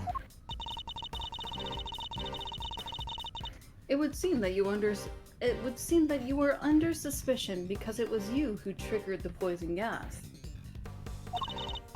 Specifically, by opening the Pisces case's lid. Would you be so kind as to share why with us? Understood. I came to see Frost's sculptures. Simple as that. I made a mistake with the opening times and arrived a half hour early. Ms. Bound, was there no one at the reception desk at around that time? I had left the main entrance unguarded and unlocked, just in case the killer made an appearance. I was also busy making preparations elsewhere, all the way up until the gallery's opening. So no, there was no one here on the first floor then. But I did make sure that all the wings were locked up tight. All except for the autumn wing, that is. I see. She did all that just to steer the culprit into the autumn wing. Which is precisely where Mr. Gusto went. Sneaking into a building's pretty suspicious, however you slice it. Silence in the courtroom! I will permit no objections or interventions unless there is some evidence the witness is lying. The courtroom? You know this is an art gallery, right? Thank you! Finally someone says it! Mr. Gusto, if you could please continue by explaining why you opened the Pisces case. I wanted to see Frost's work up close. So I went up to the Gemini. Sorry, it guess was supposed to be the Pisces statue. And I saw that the lid was frozen on tight. So I grabbed a blowtorch from nearby and tried to open it. Totally normal behavior from someone just trying to look at an ice sculpture. And you Absolutely. didn't see the big red thing covering the whole bottom of it? This is normal behavior. I'm glad someone agrees. When I finally got it open, gas came pouring out. Fascinating. His is the sort of flawless testimony attorneys can only dream of. Yeah, the everything sounds like a lie kind. I am none too satisfied with Mr. Gusto's explanation myself. Alas, there is no evidence to refute it. Come on! There must be something. It's Bound's story you should be questioning, not mine. I'm not the one who set up the gas trap. She could have killed anybody with that thing. Objection! She turned on the sprinklers as soon as the gas was released. She knew exactly what she was doing. And she was gunning for the killer, and nobody else. That killer being you, old pal. Do you believe that self-confessed criminal? Ms. Bound is far from blameless in this affair, and she will have to pay for her crimes. But so will Mr. Frost's killer. You seem determined to pin Frost's murder on me. But I had no reason to kill him. And you have no evidence to prove otherwise. Can we really not prove that he's the killer, Mr. Edgeworth? Mr. Gusto fell victim to the poison gas. That much is indisputable. Yet no matter how suspicious his actions in the present may seem, they prove nothing about the past. Yeah, but then what about you, Mr. Sexbang? There must be something we can do. You're right. We may not have evidence, but we have plenty of intel. Let's see now. If Gusto killed Frost, he must have had a reason.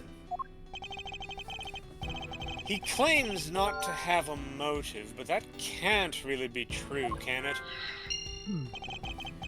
If he did it, he has one.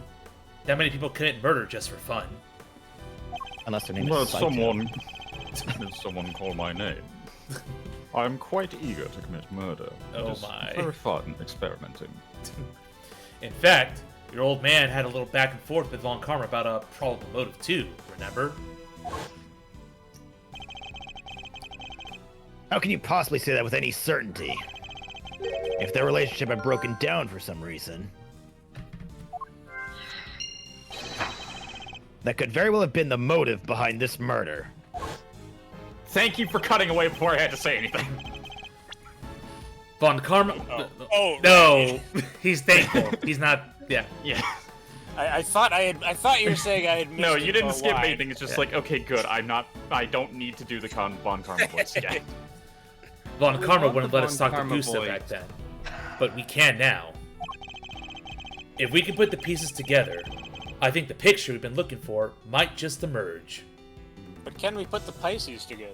Ha But fish.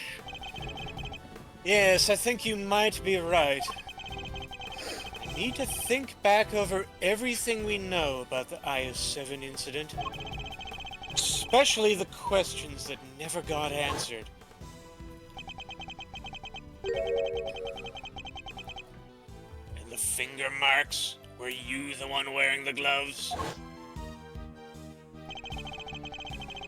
Ms. Scone denied the finger marks on the frame were hers.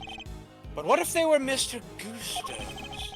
Perhaps he had wanted to take a look through the ultimate cookbook for himself.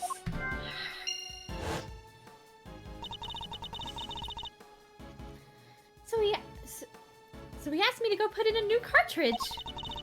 I'm 16 again.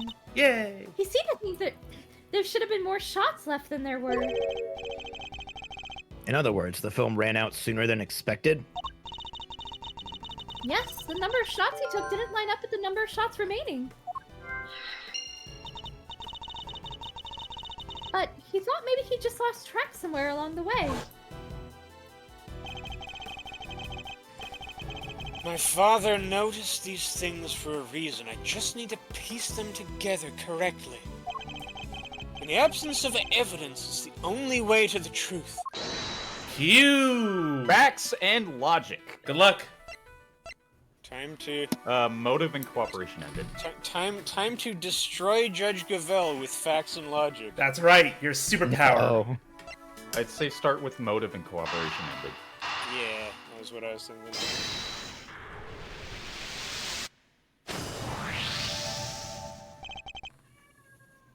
Mr. Gusto, you and Mr. Frost conspired to create works for the contest together, did you not? So you know my little secret. Mr. Sexbang was kind enough to inform me. Mr. Frost was in charge of the designs while you were in charge of the flavor. Is that correct? What can I say? I still had a long way to travel on the road to becoming a master confectioner. But you only collaborated up through the semi-final. Something changed after that. We both wanted to show what we could do. Show that we were better than Tangaroa. Then why did you help Mr. Frost with his entry for the final? What grounds do you have to say that? Your own statement made to Mr. Von Karma 18 years ago. You told him that you had been working together right up until the day before the final. Mr. Frost's entry was carved entirely from blocks of flavored ice. Ice which would have needed at least a day to freeze. And whose flavors would therefore have already been prepared by Mr. Gusto. Oh no. Yes, which lines up perfectly with what Gusto told me, that he helped Frost until the day before the final. In that case, why didn't Mr. Frost reciprocate and help Mr. Gusto in return? Why do you ask so many pointless questions? I can hardly be expected to read the minds of the dead. So, why didn't Mr. Frost help you in return? I submit that your relationship broke down for some reason. And that became the basis of your motive for murder. That's not how it was.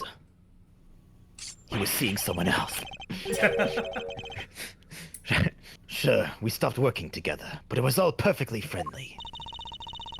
You stopped working together in a friendly way?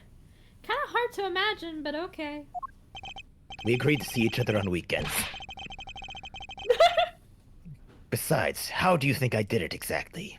You think I just strolled into Tangaroa's room and killed Frost?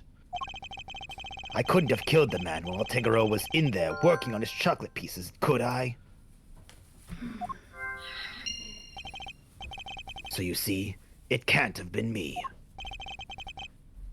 I wouldn't be so sure. There must be a window of time when Mr. Tangaroa wasn't in his room. And if I can prove that, I can prove that Mr. Gusto had the opportunity to kill Mr. Frost. Back to the Mind Palace.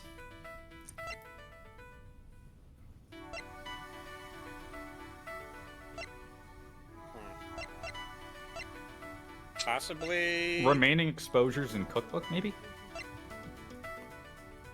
Possibly, although I was thinking that the remaining exposures also caused Mr. Tangaroa to leave the room.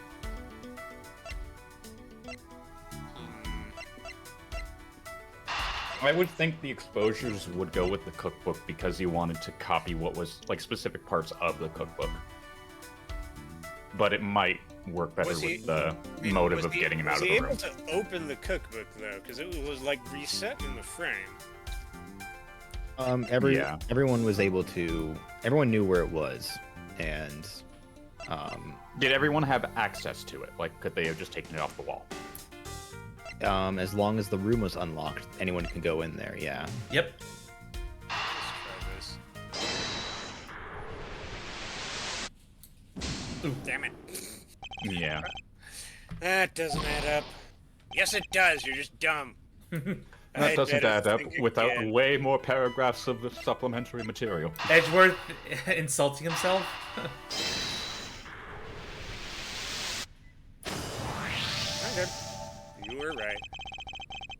Photographing the cookbook's contents would be the perfect way to steal its secrets undetected. And what if Mr. Gusto did just that? What if he used Mr. Tangaro's camera to photograph the book?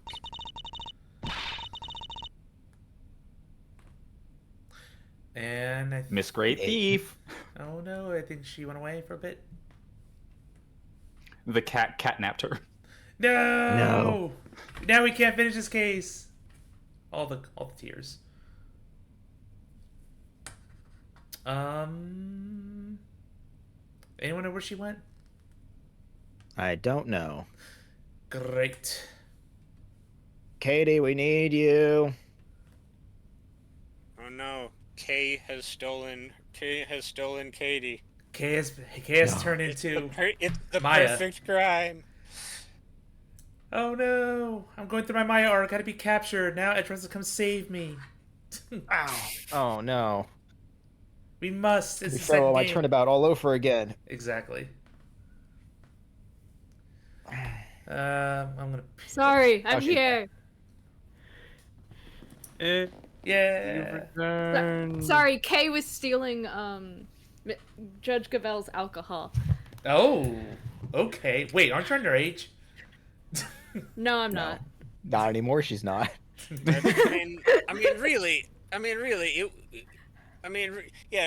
Theft is fine, but underage drinking, that's where I draw the line. Exactly. It'd be the perfect crime. So much better than stealing it and getting chased by the cops. A sneaky snapshot or 20, huh? That could work.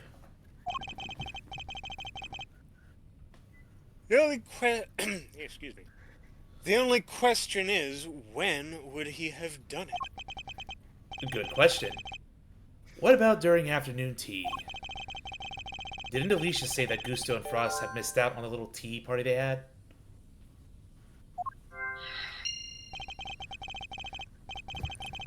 Which brings me to the next question.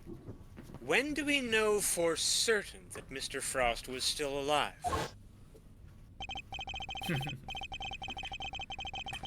Why did you do this to me? Then, after the contest began, nobody saw hide nor hair of Frost, as he had secluded himself in his room. I need more to drink. And the only person capable of entering his locked room was Tangaroa, possessing, as he did, the only key. Scone. Are Mr. Tangaroa's works the only ones you sampled? No, dear, I couldn't help myself. When I finished my afternoon tea, I tiptoed over to Chillywink's room for a little taste, too. Mr. Frost had kept to himself inside his room after the contest had started. But he was gone by the time Ms. Scone snuck into it to sample his work. Meaning there's a good chance he was murdered by the end of afternoon tea. And there we go. Well, I wonder what else could go together.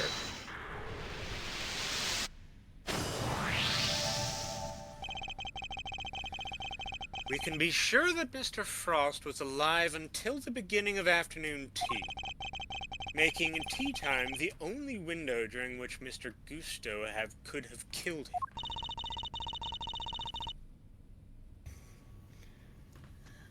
Are you satisfied with Mr. Gusto's story now, Mr. Edgeworth? Sadly, I'm afraid I'm still rather unsatisfied. But things are finally starting to become clear. And the truth will soon come to light at last. Things are becoming You clear mean to like say that you ice. have uncovered new evidence? Evidence? No. I was hoping I might convince Mr. Gusto to open up to us. I was hoping I might convince Mr. Gusto to open up to us about it instead. Oh, is it mind game times again? It is. Mr. Gusto, I have a question for you.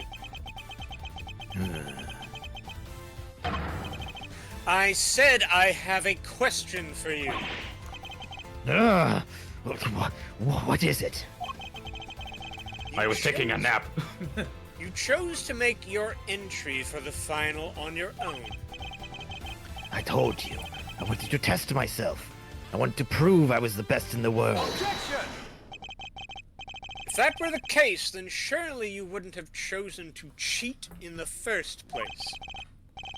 So tell me, Mr. Gusto, why did you feel the need to team up with Mr. Frost?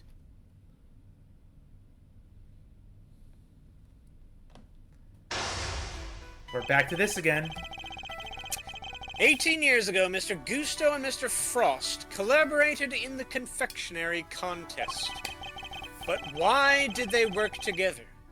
And why did they enter the contest in the first place? That's the information I need to get out of my opponent somehow. Can I just point out that at this point we know, like, basically for certain that literally no one entered the contest because they actually wanted to do confectionery? Yeah. Out of the 4 contestants who made it to the finals, 75% of them were cheating. Yeah. The only one who wasn't was the person who organized the contest to begin with. Oh, jeez, that's a lot of... Mr. Gusto seems to have a habit of pretending to be asleep when things aren't going his way. Oh no, he has 4 pieces. Let's start by focusing on why he chose to work with Mr. Frost. By my hand, now is the time to dig up the truth that was buried all those years ago. But Edgeworth, a shovel would be much more effective. Well, what only one do option. you start with? Mr. Gusto, what inspired you to collaborate with Mr. Frost? We were acquaintances before we were contestants. Acquaintances of the night, as you would say.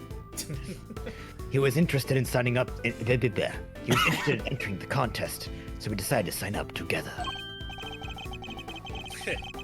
And your decision to pair up with a sculptor had nothing to do with your lack of faith in your skill? You don't know me. We joined forces because we wanted to make the most perfect creations possible. That's all.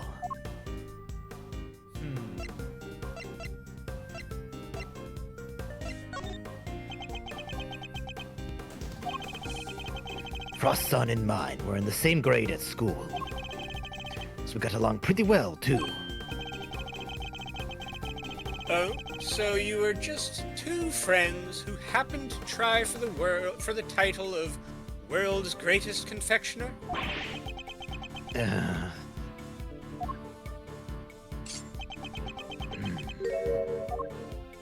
Wake up!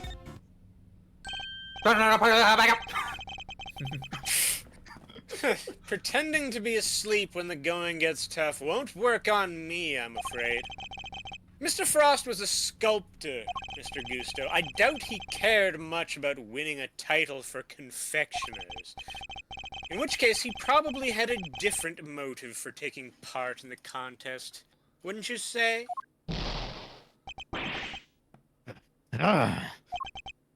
Fine. It was me. I wanted that title. Frost was only in it for the prize. The ultimate cookbook. I see. And since your objectives dovetailed so neatly, you decided to work together. I nearly misread that word extremely badly, like dovetailed. Like, Yes, let me be extremely phonetic for no reason, brain. Thank you. Maybe the dovetail can be attached to the dovahkiin. But then something happened. A breakdown in your relationship, perhaps. If so, I want to know why. I already told you. He was seeing someone else, unbeknownst to me. Mr. Prosecutor, I'm still quite unwell after my brush with death. Push me too hard, and I might start to like it. Wow. I'll be on my way back to the medical room. New kink acquired. Confectionary's weren't enough. Tell me, Mr. Edgeworth, what is your persona? No, wait! Then you'd better wrap this up quickly. I'm already dangerously low on patience. Yeah, I mean, you are the only patient here so far. Mr. Gusto is trying desperately to make his escape, but he's not going anywhere yet. Mr. Mr. Attorney, sir? We can hear you monologuing. Not as long as he's still keeping what's things from me, and so let's figure out what he was really after next. I'm right here. You're saying all this out loud. What? Why? Are you saying this for a camera that doesn't exist? There's Mr. no Prosecutor? time to lose. I need to pick the right line of questioning, and fast. What have you done, guys? Miss Faraday, has he gone crazy? Oh no, he's always like this. You Huh. you two had your eyes on something other than the title, didn't you? After all, I'm not sure the title of World's Greatest Confectioner even counts for that much. Oof. Insult to all confectioners. Now you're insulting the way of the confectioner? My goal, my only goal, was to win that title. I didn't care about anything else. You have no idea how much it would have meant to me. Right. Yeah. Look, my sense of design may not have been up to snuff back then, but you should see me now. Oh, so you've improved. You bet I have. I didn't do all that training in Zheng Fa for nothing.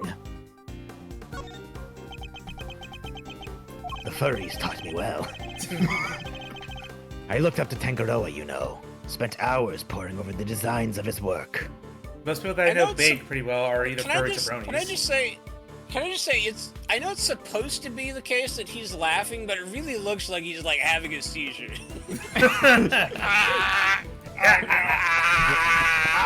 The blasting sugar is too much. Even used to watch his show with my son. Sounds to me like Mr. Tangaro's work was especially influential in your early studies.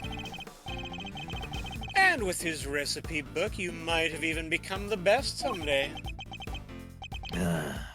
Maybe. The book was a real treasure, no doubt about that. Any confectioner would have wanted it.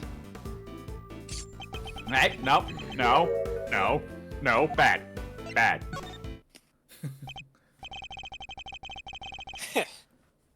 You claim that your only goal was to win the title. Yet you also seem to have had an interest in the contest's prize, the ultimate cookbook. The greatest collection of recipes by the world's greatest confectioner. I can't say I had absolutely no interest in it. And even if I did, what exactly is so wrong with that? Nothing, I suppose. Only that the book contained recipes for medicine, not desserts. And everyone who entered the contest supposedly knew that. Mr. Gusto, do you need a laxative? You look very unwell. I feel like I'm finally getting somewhere. I can't let him slip from my grasp now.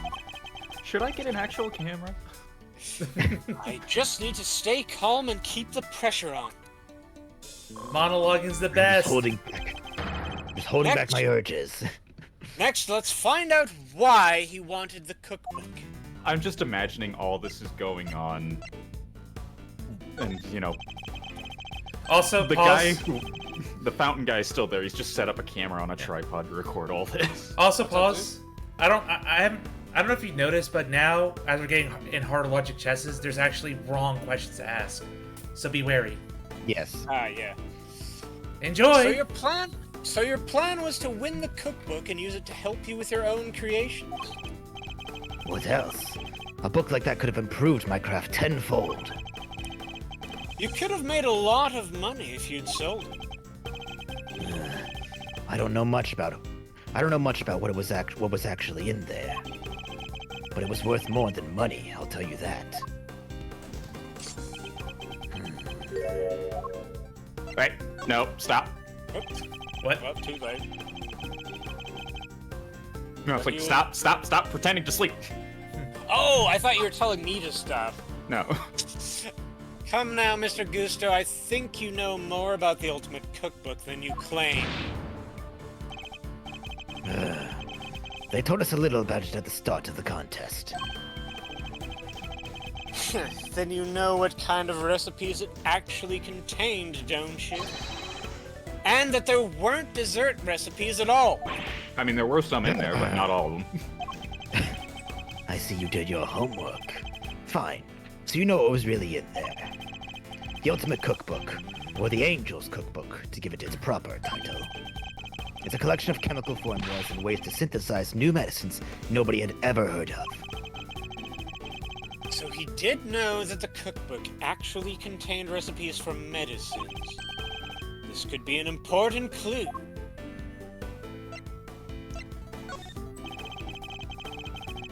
Did you know how valuable the cookbook really was? What kind of question is that? It was a collection of Tangaroa's recipes. There wasn't a confectioner in the world who wouldn't have wanted to get their hands on it. Time to deploy my clue. Your designs may have improved thanks to your trainings in Zhang Fa, but you clearly didn't do enough work on your skills of deception. You've already admitted that you knew the Ultimate Cookbook was a collection of recipes for medicines.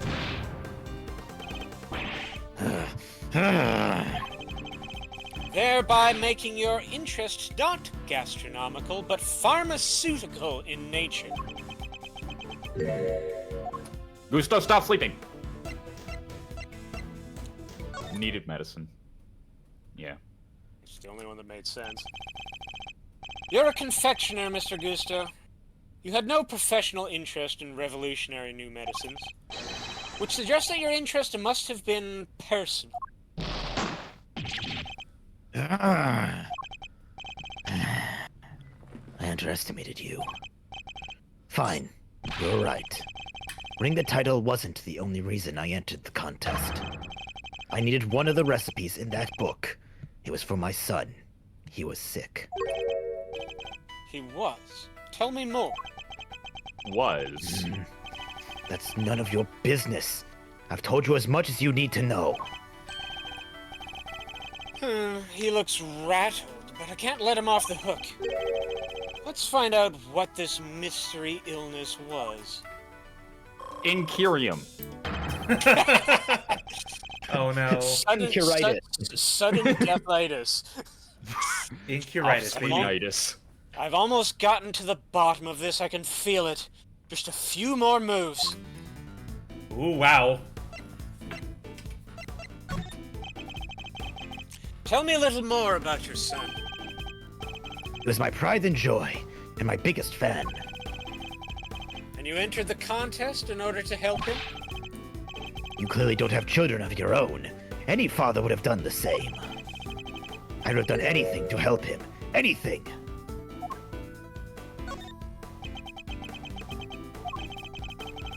He would come see me here at the contest venue too, right up through the semi-final. Really? He didn't get in the way of your work? If you're trying to beat Samson Tangaroa, surely you didn't have the time to look after a child. Yeah, well, both of his parents were in the contest, what can I say? Yeah, well, I wanted to do what I could for him. He said he wanted to be the very first to try my creations. Or he said he always wanted to be the first to try my creations. Yeah. I'm still recovering, so if you've got nothing to say, let me go back to the medical room. No! Wait! You need to be a little more proactive. Alright, let's try that again. He ain't sleeping anymore. I assumed that every time I need to do that, he would just fall asleep as opposed to... Yeah, it's like cagey. outside of the fourth one, it's like, yes, a very easy tell. I wonder what I'm supposed to do a thing with. Tell me about a son. Again, welcome to Harder, Larger Blah, blah, Chesses. blah, blah, blah, he was this thing, yada, yada, bide time. Blah-de, blah-de, blah, blah, You gotta blah. mix it up sometime.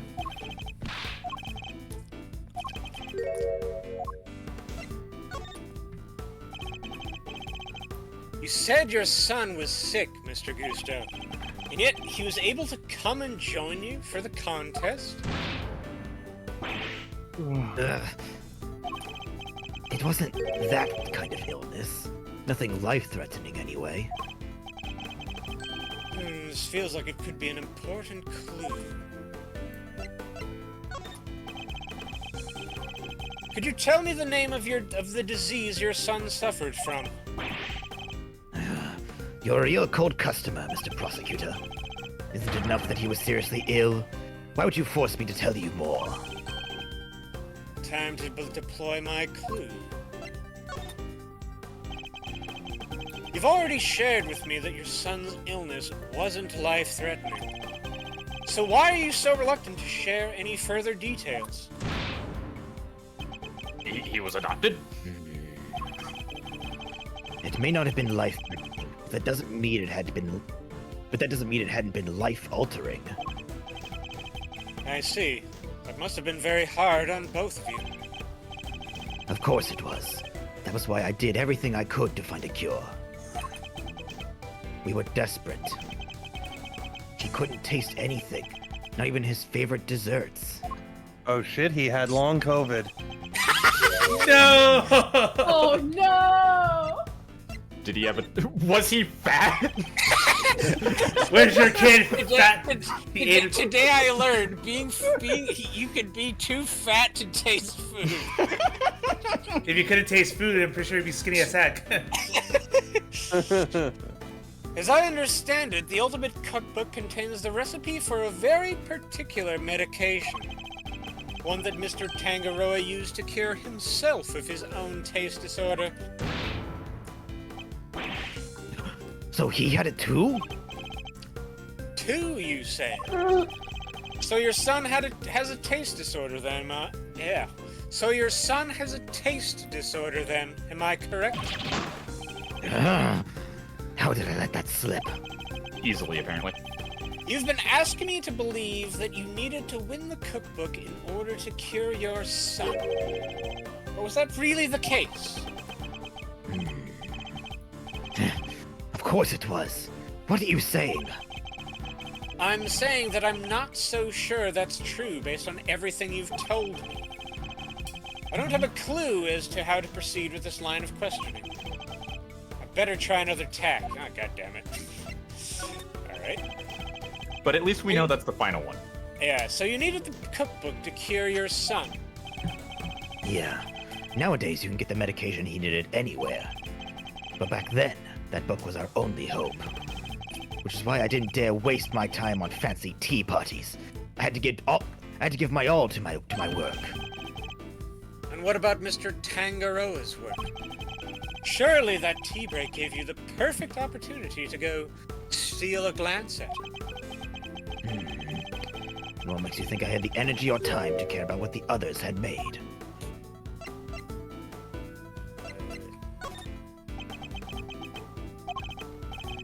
No! I'm still recovering, so you picked the wrong answer. Damn it! Hurry up! But wait! Alright. I need to be a little more proactive. TikTok! Need to study my opponent's reactions and pick my own responses accordingly. Alright, bottom one. Fast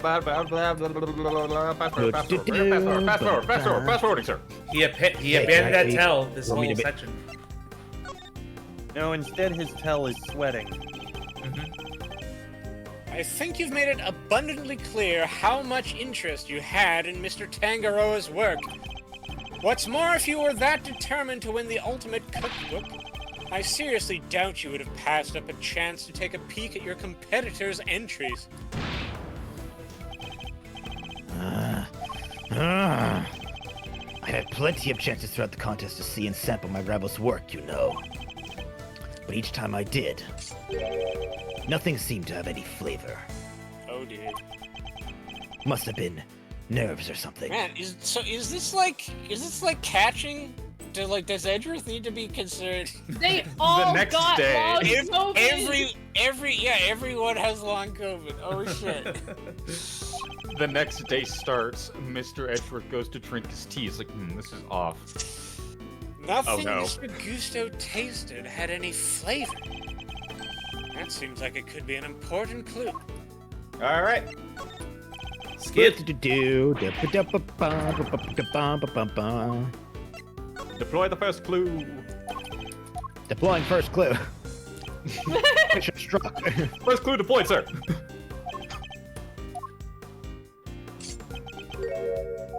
Oh.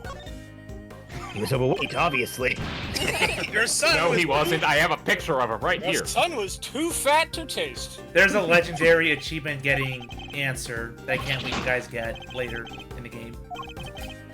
I won't say what it is though. I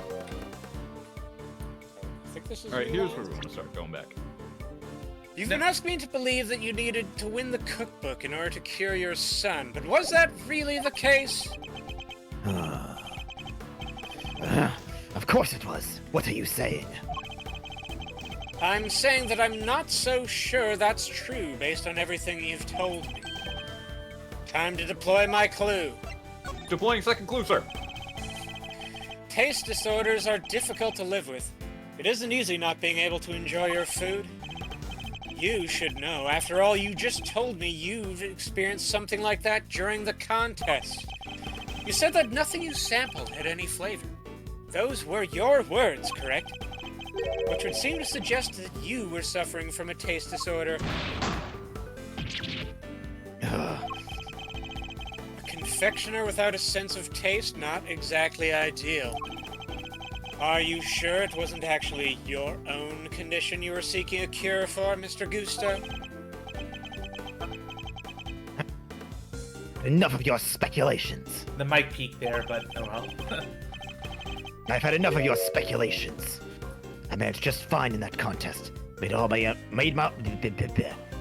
own entries. No problems. But you were working with Mr. Frost.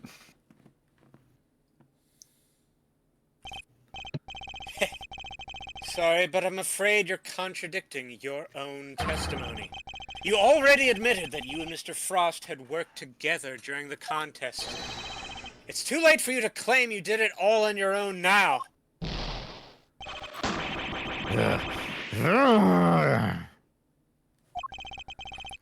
You would have us believe that you are a man of principle, a dedicated student of the confectioner's art.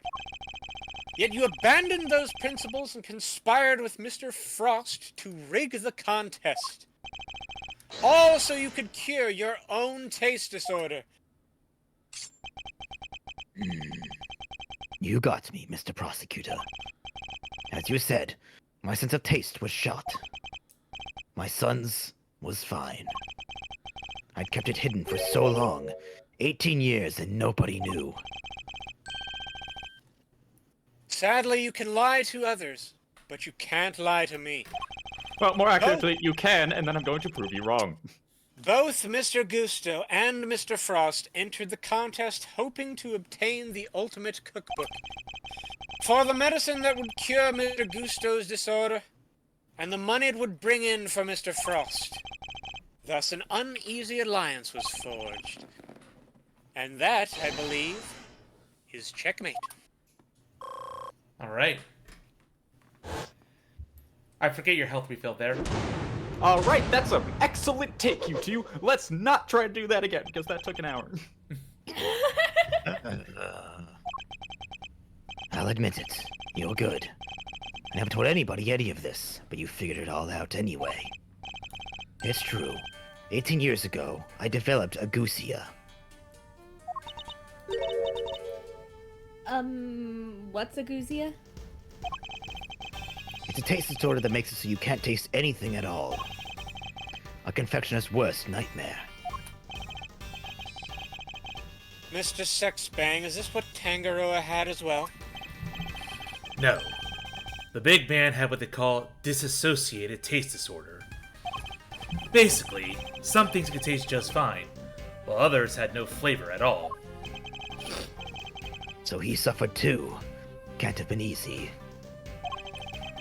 Not when there wasn't a way to cure it on the market. Which is why you needed Mr. Tangaroa's cookbook.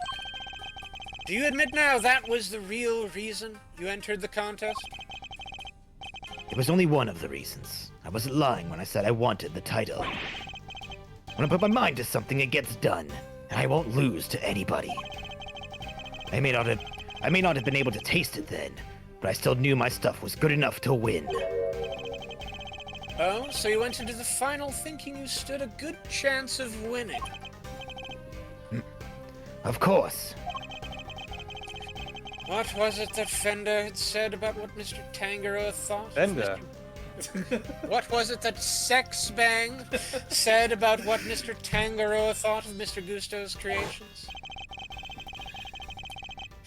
Mr. Gusto's creations were a perfect balance of flavor and design, at least up through the semi-final.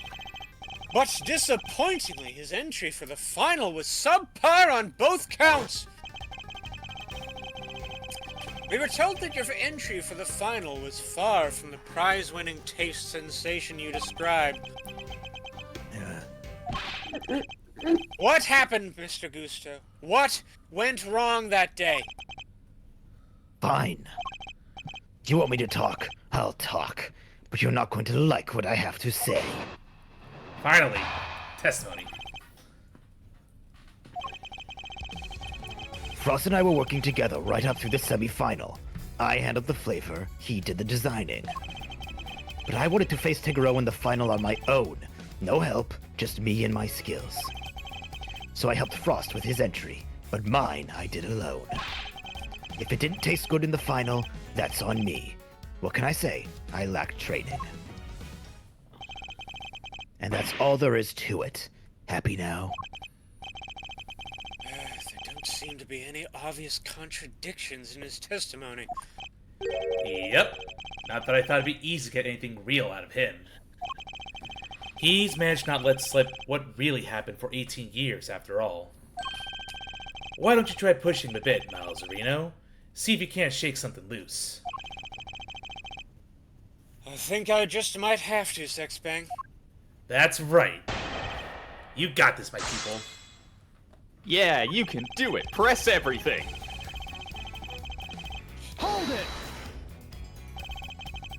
Frost was in charge of designing the work you both submitted while you handled the taste? Yeah, he was a sculptor, a craftsman. His sense of design was second to none. But he was clueless about confectionery, which is where I came in. We each did what the other couldn't. Heh. And boy, did you not have an eye for aesthetics. Not even for the simple stuff. Yeah. I'll show you. I'll craft for you now my persona. How do you like me now? But it's better. Ah, shit. Huh. The national symbol of Zhengfa. I've appropriated it as my persona. Shimbu. Oh yeah, it's a phoenix! That's awesome! I'll say, pretty different to the stuff you were pumping out 18 years ago. Like that I would crappy hope little so, it's been seahorse. 18 years. Yeah. Behold the fruits of my training. I've dedicated my whole life to my craft. But back then, we both needed each other's help, so we joined hands until the final. Hold it! Did you really? You were serious about winning the title then. Of course. The art of confectionery is my life. Why wouldn't I have wanted to be crowned the greatest? But I still had a lot to learn back then. Guess it's no surprise my work wasn't up to scratch. But the title wasn't the only thing you wanted. There was the cookbook too. And you wanted the book even more than you wanted the title. Isn't that right, Mr. Gusto? Overruled. Oh, you still exist. Mr. Edgeworth, you are badgering a witness who is still suffering the effects of today's attack. Yes, feel pity for me, please. I cannot allow this harassment to continue. I understand, Your Honor, but... Ignore him, Mr. Gusto. You need not answer that vile prosecutor's question. But please, do continue your testimony in your own time. Oh, my own time, you say? Well then, mind if we take like an hour or two? No. Or several? Hold it! So you're saying Mr. Frost didn't help you at all? But he'd help you up until then, correct? It's a bit strange for him to stop so late in the contest, no? Strange or not, it's the truth. Could be he had his reasons too. I wouldn't know. If he's lying, it's gonna be a headache to prove. 18 years is a long time. Not unless that gizmo of yours has a built-in lie detector, Kay. If it did, I'd have stolen the show from Mr. Edgeworth long before now. She doesn't have a Magatama. Don't worry, Fender. I can tell when he's lying. No doohickeys assistance required. Please, Mr. Gusto, continue your testimony. You can tell he's focused when he doesn't give them the stupid nickname. Hold it! And yet, I heard that your creations prior to the final were scored highly for their flavor. So what went wrong? Was there some kind of cooking accident on that day? No, nothing like that. It was... I told you, I had a taste disorder. My sense of taste failed me. It's as simple as that. But Mr. Frost's entry was complimented on its flavor. Your sense of taste hadn't failed you then. Did something happen overnight? Ugh. I don't think he's gonna spill any more beans, Mr. Edgeworth. Then perhaps I should ask him about something else.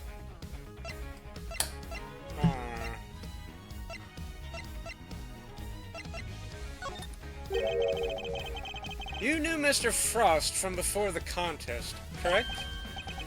You remembered, I see. It was like 5 minutes ago. My son and Frost used to go to the same... My son and Frost used to go to the elementary school together. Hold it! Words, they're hard. It was no coincidence that you both entered the contest, correct? Yeah, I heard about it first, then I told Frost. I knew he'd be interested. He was always short of cash for his sculptures. That's right. Mr. Frost was supposedly always in financial trouble, wasn't he? The cookbook is really worth that much, huh? I see that glint in your eye, kiddo. But don't get your great thieving hopes up. It was worth a lot back then. But these days, you can find most of the stuff in there on any drugstore shelf. Oh, bummer. So literally every last contestant only ever had eyes for that cookbook, I see. An 18-year-old mystery. And the key to unraveling it is finally in my grasp. I just need to remember everything Fender told me about what he and my father discovered. Fender? Sex bang. Alright, let's see. There was only one new statement. Although, the question I'd have is, would there have been other new statements if I'd asked about other things? Also true. Mm-hmm. Yeah, try going back then. Your Son and Frost used to go to elementary school. No, that's... I feel like there's one detail you guys are forgetting. What's that? I'm not gonna tell you. Well, fuck you two then. skip ahead.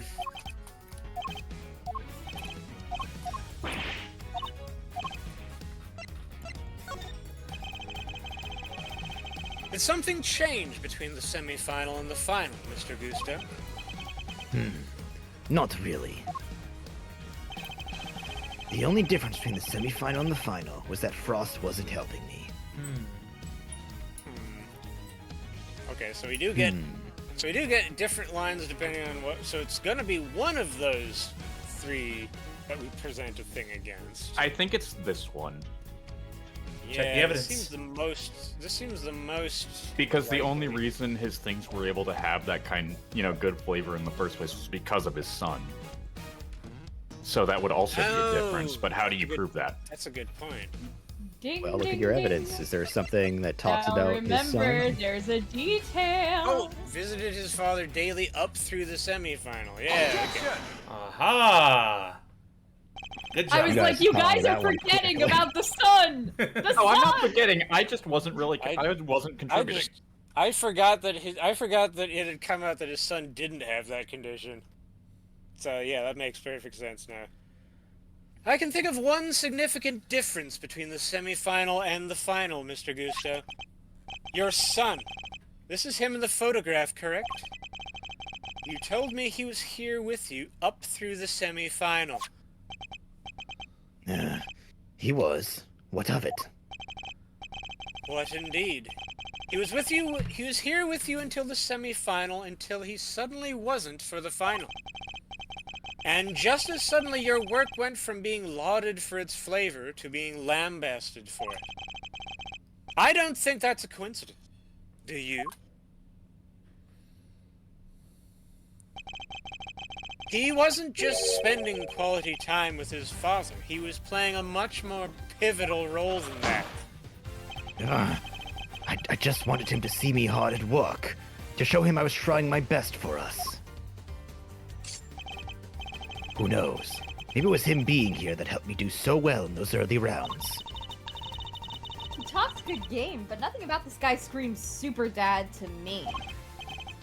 Indeed. Thankfully, we'd only have to give such an idea credence if his story were true. After all, how much could the encouragement of one small boy affect the taste of a grown man's work? Mr. Gusto prided himself in the flavor of his creations, but then he lost his sense of taste. He must have had a tough time maintaining his high standards after such a devastating loss. Unless... I'm sure your son was here to cheer you on, but that wasn't all he was here to do, was it? You're a very suspicious man, Mr. Prosecutor. But why not try answering yourself for a change? What was an elementary school kid doing here other than to support his father? Maybe the very first one. Your son knew the taste of your work pretty well, I imagine, Mr. Gusto. He was my biggest fan. Of course he knew it. In which case, he would have been a good judge of whether something tasted on brand, so to speak. No? What are you implying? You've already told us that you are suffering from a taste disorder. Oh, yes. This flashback is necessary. No, I'll this admit doesn't it. make sense. There's supposed to be the logic You're chess good. background. But I never told anybody any of this, but you figured it all out anyway. It's true. 18 years ago, I developed agousia. No, that was right afterwards. Oh, No one knew about your condition. Indeed, I doubt Mr. Frost would have wanted to continue collaborating with you had he found out. After all, it was your job to make sure his creations tasted good. Therefore, your son wasn't just here to support you. He was helping you by taste testing your work. Ah! Dang. Now it all makes sense. Frost's stuff tasted good because it was... Frost's stuff tasted good because it really was finished the day before when the kid was still here. Yeah. Oh, You have a vivid imagination, Mr. Prosecutor. But do you seriously think I trust a kid to tell me how to adjust the taste of my masterpieces? I have some pride, you know. Even back then. Did you now?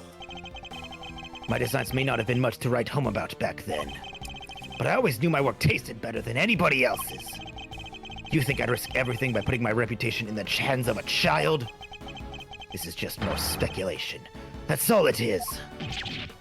In that case, I ask to speak with your son this instant. Let's see how much of your story he can corroborate. Yeah. Sadly for you, my son is no longer my concern. I killed him too. What? As soon as I got my sense of taste back, I went straight to Zhengfa to start my training. And cut off all ties with the kid for good. oh shit! Dear God! Whoa! Christ, what the fuck? Pew! Father of the year right here. Oh, about that super dad thing. What? You abandoned your own child? And that ain't the half of it. No one knows where he is, even now. The cops looked all over for him, but no dice. So, still think you can prove your asinine theory? I'd like to see you try. Oh my god, it's fucking loser. Oh god, you. Oh no, I hope not. Also, Yes, I just like. loser was Also, I like how. 1 years old 18 years ago. Okay, thank god. Also, Hang also, on. I Let's like. actually look at the photo of the kids. One sec.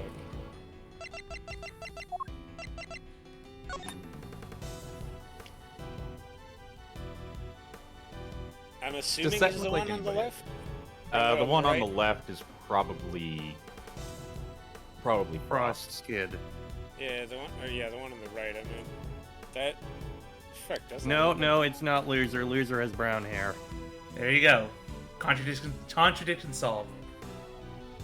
Also, he would have not been born Also, yet. wouldn't have been born yet. I feel like that's the more you important know, point. details. Also, I like how like we know at this point that he's the murderer, but like the game was like trying to set us up for him being like, you know, a fallen hero, like a guy who's just trying to make his son I'm happy. just a And then At it's the like, last no, minute, it's yeah, like, at the last it's like, minute. nah, as soon as I am evil as evil can yeah, be. as soon as I didn't need my son anymore, fuck this kid. I'm literally traveling to another country to get the fuck away from this brat. Fuck this child. Moving You on. try to be sympathetic? No. Yeah. You think I care about anything besides confectionery? Think again. I got my sense of taste back. What need do I have for a son? Jesus Christ.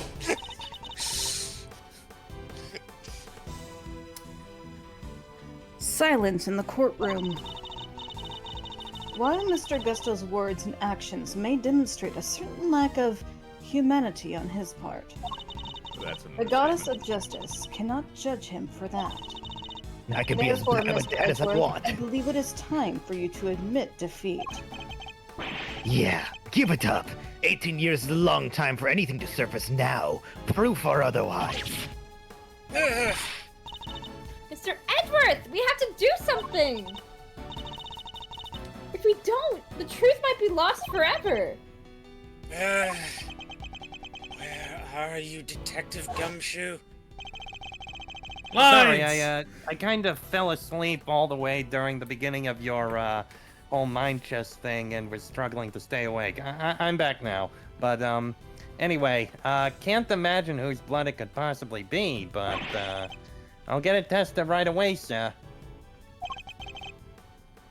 Please do, Detective. It's taking a while to get tested because they had to get the guy at the fountain away from the fountain. That's the last piece of the puzzle, I'm sure of it. Ugh. Once we know whose blood it is, Hey, Miles. Sorry to cut in on your mind palace time, but I was pondering something myself. Our friend Gusto didn't come here just to check up on the body, did he? you mean because he tried to open the case? Exactamundo! Think we have anything that might explain why he tried to do that? Might if Detective Gumshoe can make it back in time with a certain piece of evidence. That's quite enough of idle chatter, defense. Now, if you... Wrong button. Yay! Mr. Edgeworth, sir. Sorry to keep you waiting. As I said, I kind of fell asleep a while ago. I will say. I'd like to one- think it's more like he was just at the door waiting for the perfect time to open it for dramatic tension. No, I will say- legitimately, I did kind of actually was kind of falling asleep and struggling to keep my eyes awake for a while there.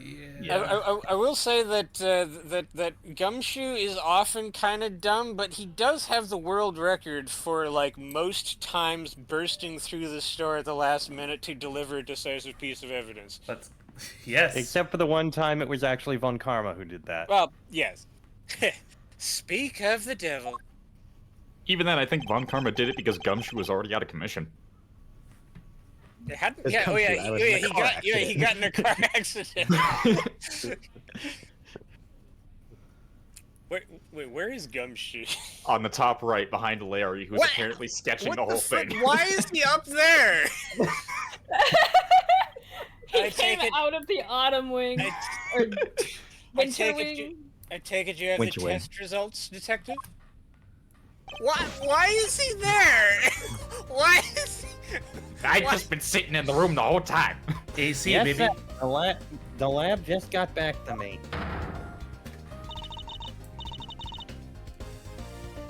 Detective, please. Court is in session.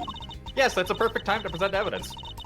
Now then, am I right to assume that you are bringing us the evidence Mr. Edgeworth was just speaking of? What? Hey, no fair! I'm still here, by the way. Why didn't anybody tell me about any of this? Loser, shut your mouth. I was having such a good day.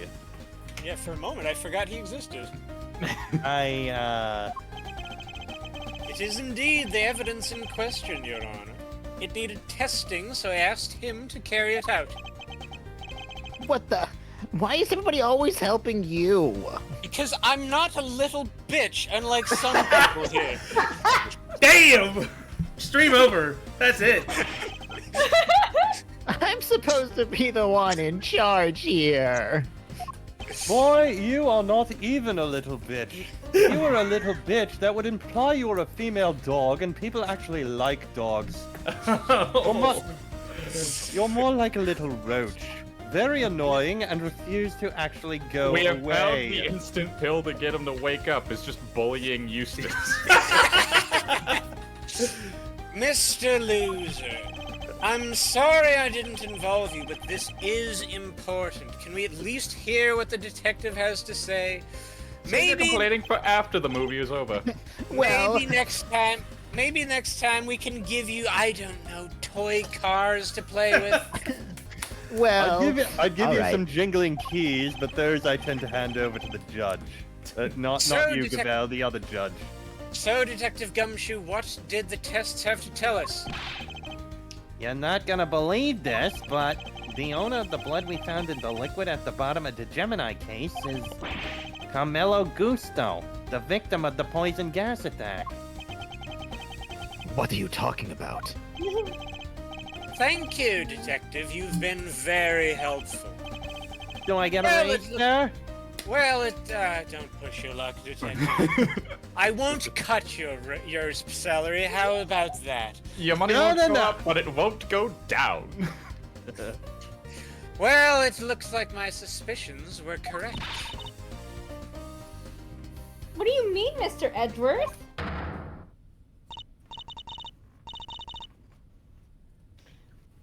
Yes, what do you mean? Explain yourself.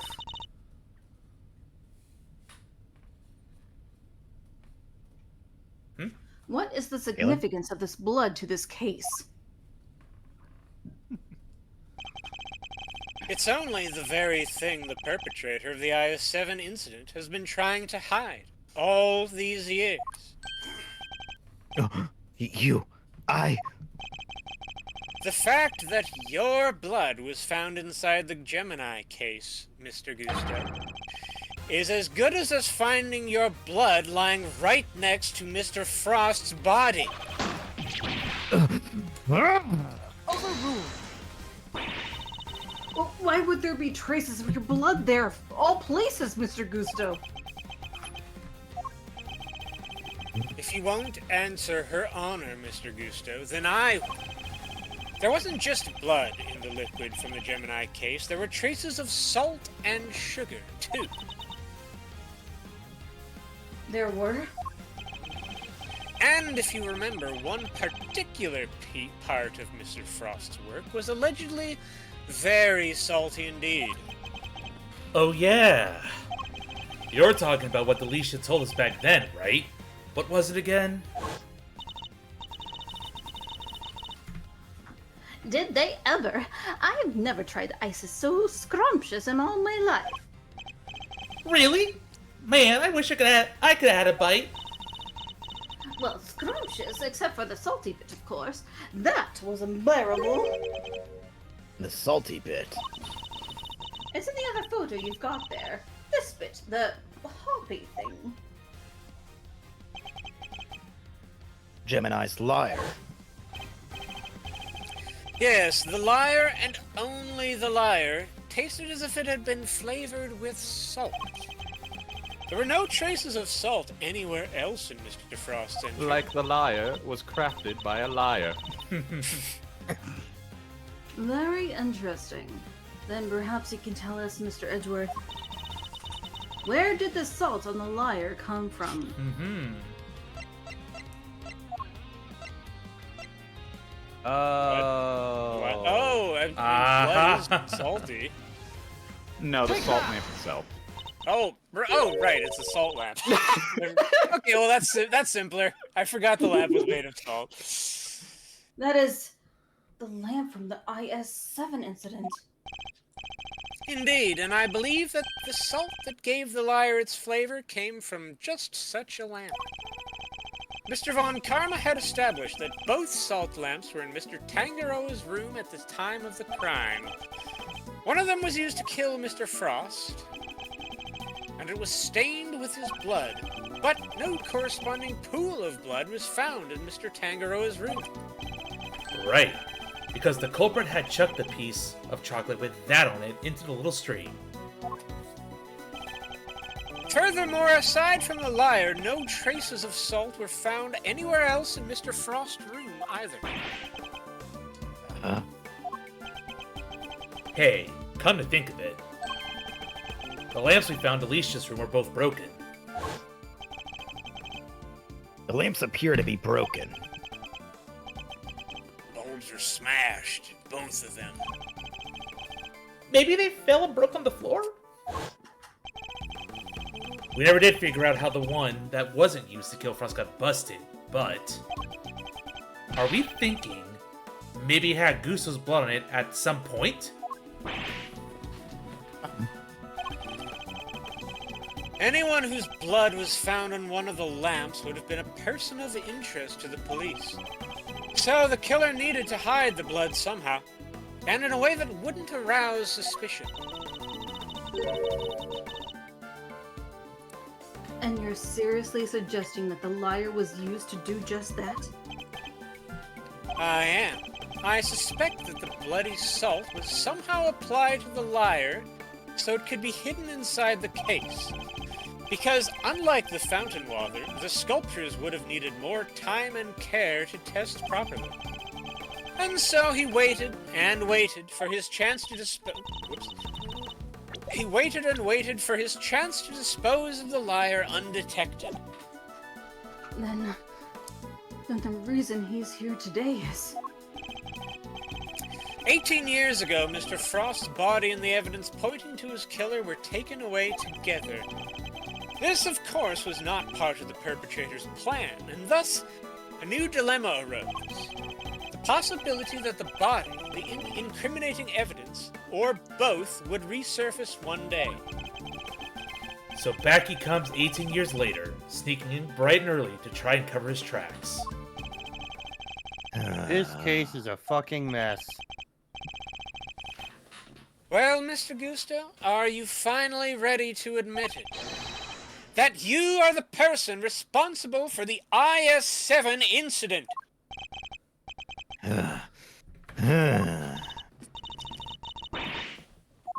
Mr. Gusto! It's all because of you that Sorry. Samson! Oh my god, here we go. Yeah. Good luck. Sorry. She said the line. Sorry for skipping. The line was Oh, right. she did? Yeah. It was just skipped over.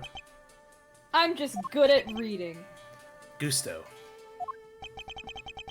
So I finally got caught, huh? All these years later. Nobody came close back then. Not even the big shot prosecutor or the attorney. That's some impressive work, Mr. Prosecutor. I have to hand it to you. You admit it then, that you murdered Artie Frost. Let's be fair. Von Karma. Artie Frost. Von Karma didn't care to get this guy guilty. Yeah. Sure I do. I did it. I killed him. But he only had himself to blame. What do you mean by that? He agreed to help me. We were supposed to help each other so that one of us could win. and whoever won was supposed to let the other use the cookbook. But on the day of the final, the rat finally showed his true colors. Oh, is that his persona? He finally showed me his persona, and I got jealous. Wait. Then I had to go to Zhengfa to make myself a better one. Pause. And when I say he showed his true colors, I mean he revealed his persona was a sparkle dog. Oh my fucking He also god. revealed the worst thing of all. He had been seeing someone else. Flair, since we're gonna have some lines from Frost here, who's gonna voice him? Well, he's technically an extra, so since he's only got. Oh Well, boy! Give us your best I get interpretation. more lines then. Yeah. What do you think Frost sounded like? Seriously, Frost? We had a deal. Sorry, I'm not helping you in the final. Our little agreement is over, Gusto. But I helped you. I spent all day yesterday making the ice for your pieces. Did you? You can prove that, I suppose. What do you... Wait. You were planning to betray me right from the start, weren't you? After Frost double-crossed me, I had to make my piece for the final all by myself. And like you said, my son wasn't there, so I didn't have any help with the flavor either.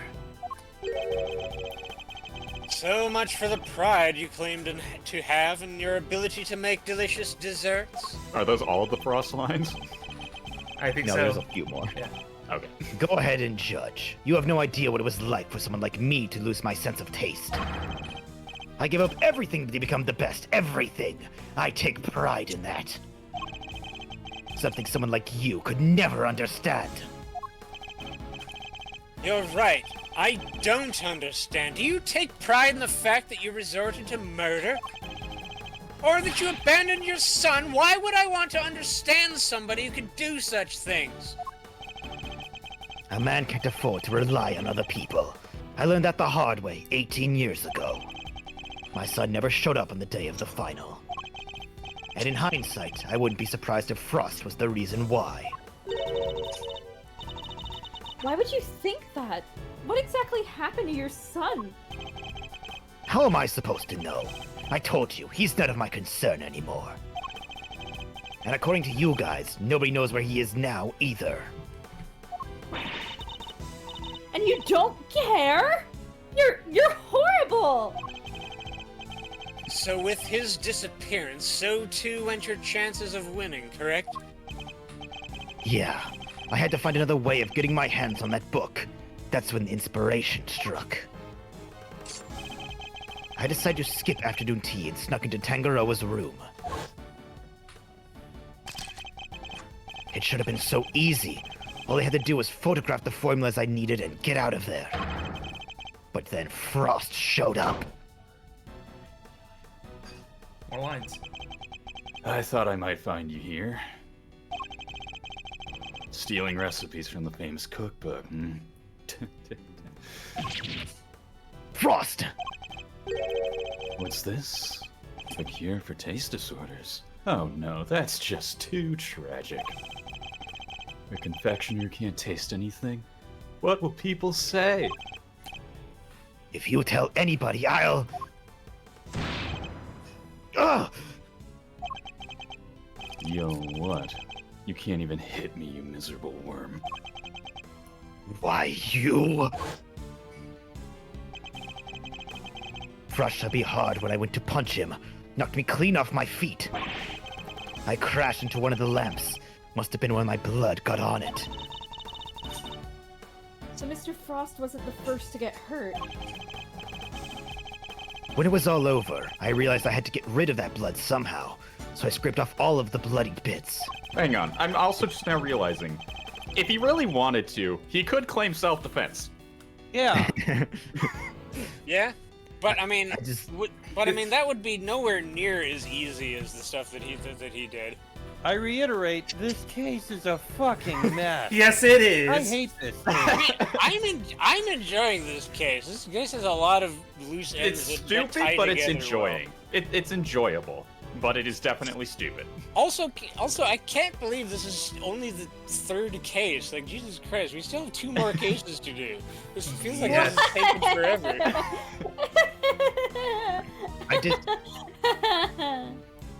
I dissolved those salt shavings in some flavored ice mixture and brushed it all over the harp. And that's how you made the evidence linking you to the murder vanish.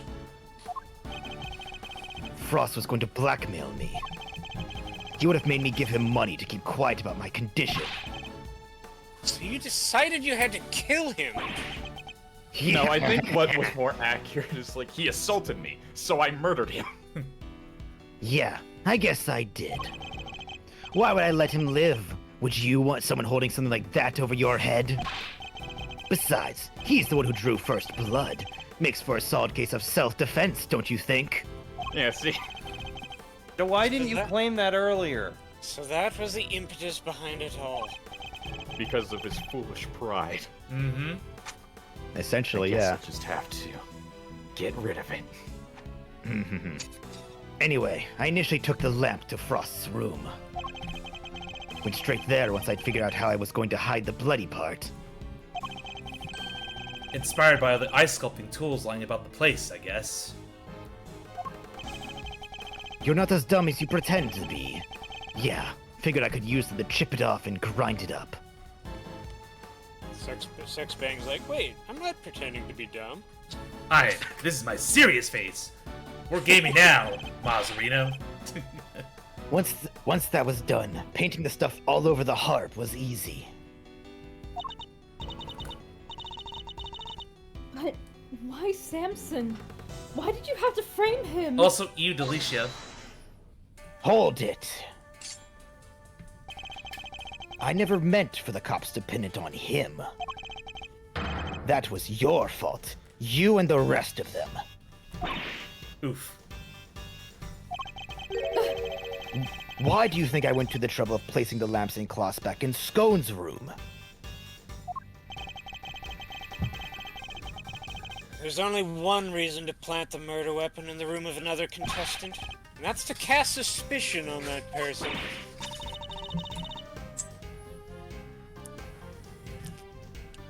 What? You tried to frame me, Gusty Pants? Ugh, yeah.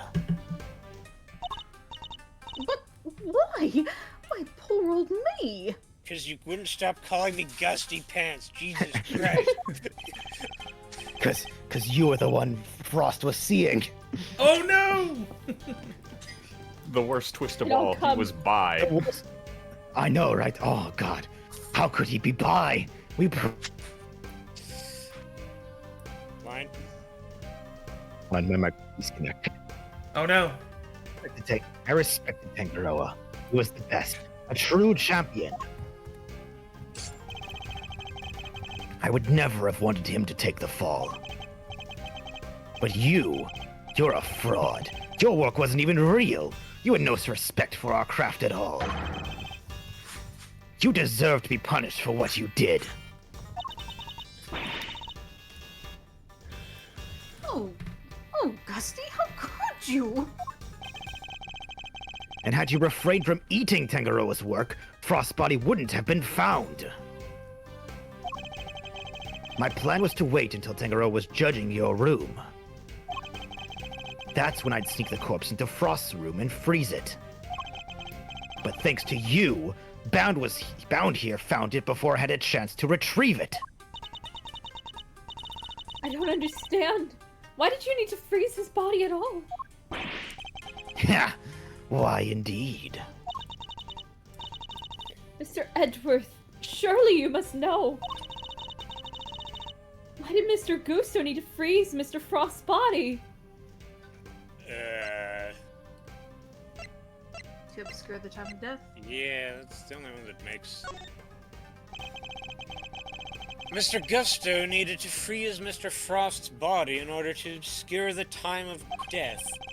If they determined the murder occurred during afternoon tea, he would have been an obvious suspect. Yeah, bingo. Freezing Frost's body wasn't simple. Preparing everything took time. So I decided to put his body in the chest in Tangaroa's room while I got everything ready in Frost's. At the time, it seemed like the perfect hiding place. This is incredibly convoluted for a thing to come up with after the fact when you accidentally kill someone. I'm not sure if you could say accidentally. No, definitely not accidental. He didn't go into this whole thing intending all. Yeah, it wasn't premeditated. Never counted some gluttonous pharmacist showing up and making the whole ship collapse. I still don't get it, though. Why disguise the body as an ice sculpture at all? The sooner it was found, the smaller the effect of freezing it would have had on masking the time of death. Therefore, he needed to disguise it, at least until it had fully frozen. How awful! Using Mr. Frost's work to help you cover up the truth behind his murder! Ironically, Tangaroa would have been just fine if the body hadn't been found before I got it out of his room. If only things had gone to plan, he wouldn't have even been arrested, let alone convicted. You mean it was my fault? Everything that happened to Samson? Yeah, Judy, why did you have to investigate a dead body? Why couldn't you just have left well enough alone and been like, oh, well, I mean, that's probably the other fine. stuff about it is kind of what it was, but at the same time, she was also 16. Yes. So. Yeah, I mean, that's also fair. It's all because I found the body? Don't let me get inside your head, Judes. None of this is your fault. Well, some of it not is your directly, fault, but not this. The murder part isn't your fault. The rest of it is kinda, yes. If it wasn't Samson, it would have been Delicia instead. She would have been the one they arrested. Either way, there's only one person to blame here, and that's Gusto. It didn't help that the initial detective was so bad at his job either. Also, hello, Hey, Hellfire don't Nick. disband like that. No, the No, original not bad. one. Ian Oh, right, the Simon is first who was one. talking about. He never even told the prosecutor that the body had vanished. So then Mr. Von Karma had unwittingly placed Mr. Tangaroa under arrest in the absence of a body? I mean, I guess it would explain why he was so keen to wrap things up. Still, you'd think he'd notice something as big as that if he'd taken a look at a few reports, right? Not if someone had been deliberately distorting the facts of the case, though. Either way, it seems that Mr. Von Karma didn't know about the body until after the arrest had been made. But admitting that would have spoiled his perfect record. So he kept it to himself and proceeded to prosecute Mr. Tangaroa regardless. As we all know, the perfect result to getting something wrong is to simply double and triple down. Can this really be true? You don't feel bad at all? Somebody spent 18 years in prison because of you! Yeah, sticks and stones, girlie. Sticks and stones. What a jerk. I ought to arrest you right now, pal.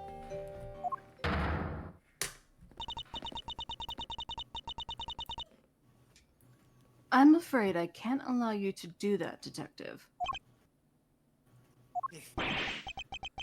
Yeah!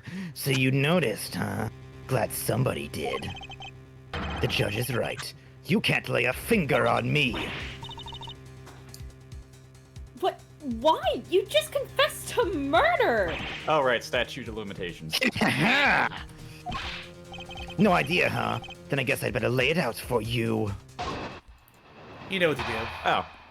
Get him. Last testimony. I killed Frost 18 years ago. What is 18 minus 15? That is 3. I win. The statute of limitations for murder in this country is 15 years. You do the math. You can't arrest me. You think I'd have confessed otherwise? Yes. Yeah, you're screwed, dude. Yeah. That's right! It's Hey, my fucking line! I stole Kay's line. That's right! The statute of limitations is only 15 years!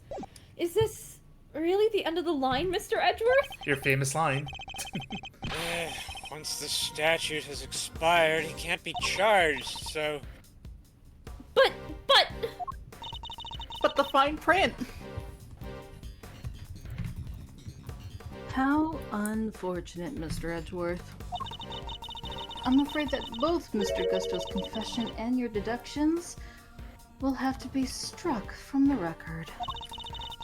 And that Mr. Tangaroa's conviction will What the remain fuck? in place. What kind of joke-ass fucking justice system do you motherfuckers have? What the fuck? Yes, you can't charge him for the murder, but oops, whoops, we know that he didn't do it now, but whoopsie doodle, too late. The Von Karma playbook of, if you're wrong, you're not. Just double down. But we've finally proven that the police never had Mr. Frost's body in their possession. Even if we can't arrest Mr. Gusto, surely Mr. Tangaroa has grounds for a retrial on that basis. Does he? I wouldn't be so sure. I'm afraid that the goddess's judgments are somewhat harder to overturn than you might imagine. So the committee means for the verdict from 18 years ago to stand no matter what? Yeah, bad luck, Mr. Prosecutor. It's a good thing that all of these legal professionals don't want to admit their wrongs doing it on my behalf. Mr. Gusto's like, man, it sure is a good thing that I didn't go to a foreign country for a number of years in a way that would have paused the statute of limitations. It's a good thing. It's a good thing the prosecutor in charge of my case was Mr. Von Karma. If it had been anyone else, I'm not sure I would have gotten away with it. There must be something we can do, something to bring Mr. Gusto down. Yep, you know what to do. Throw the book at him and make him read the fine print that says you're gonna be under arrest anyway. Just present it. It's already. Yeah, we're already over.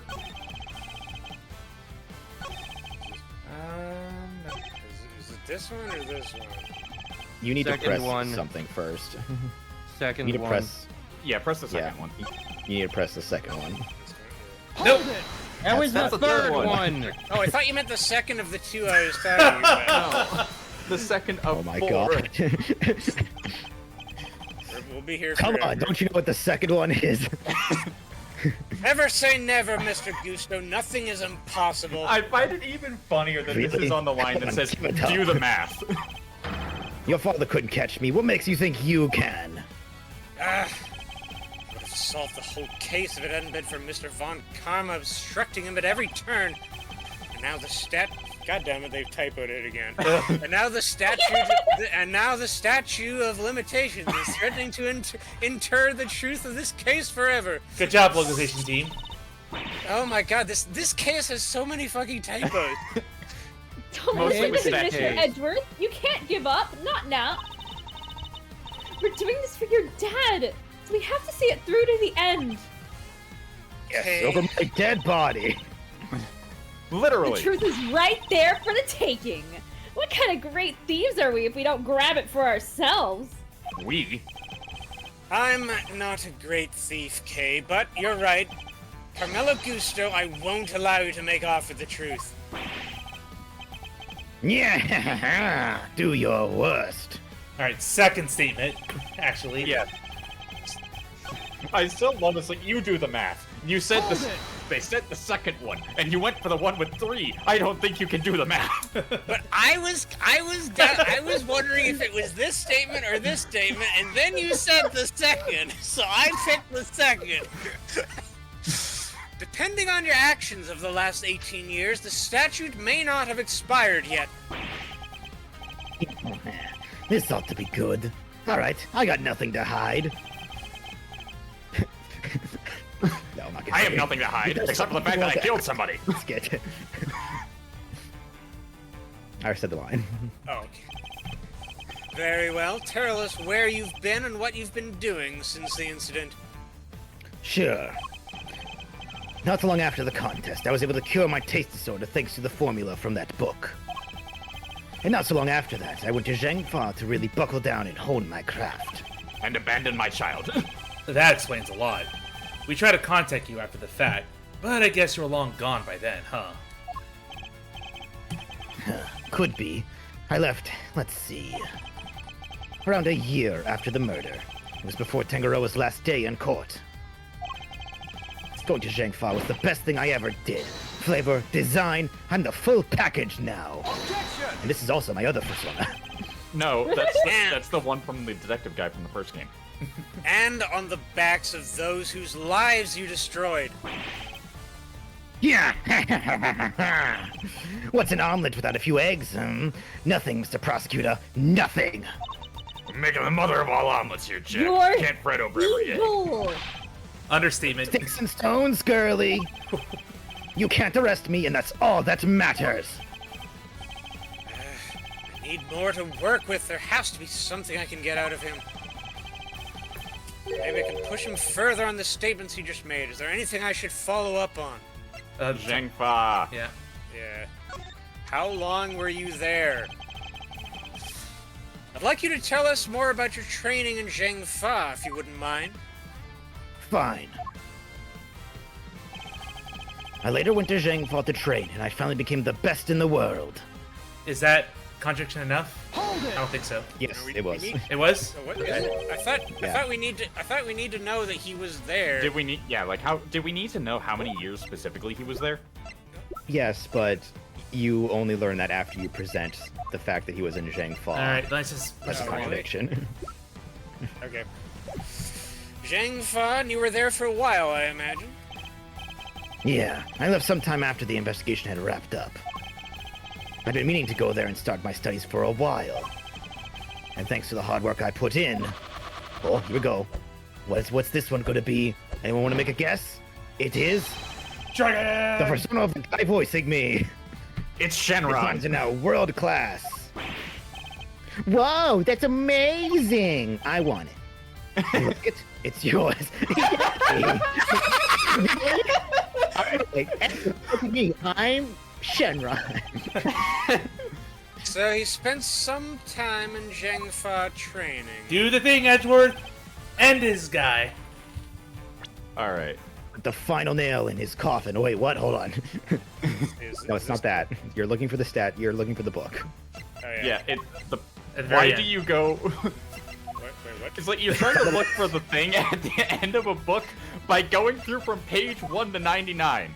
Oh, here. When you need to be at page 100, just open the back of the book and go backwards to page 100. The statute of limitations for murder is subject to the following condition.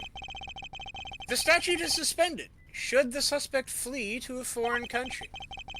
Which means that the time you spent abroad doesn't count towards the total time under the statute. Wake up! No way! So it's like someone hit pause while he was in Zhangfa?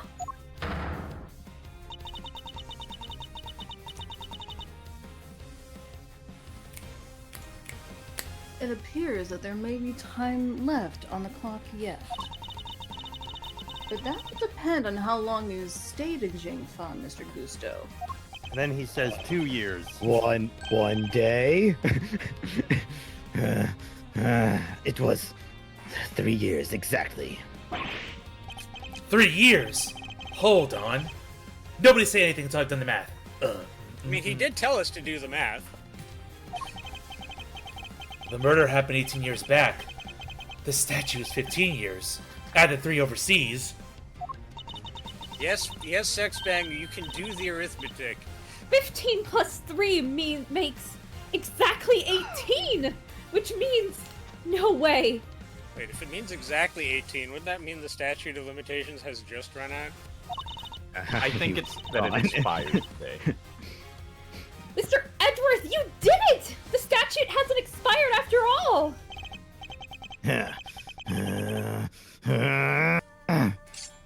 Are you about to crash out?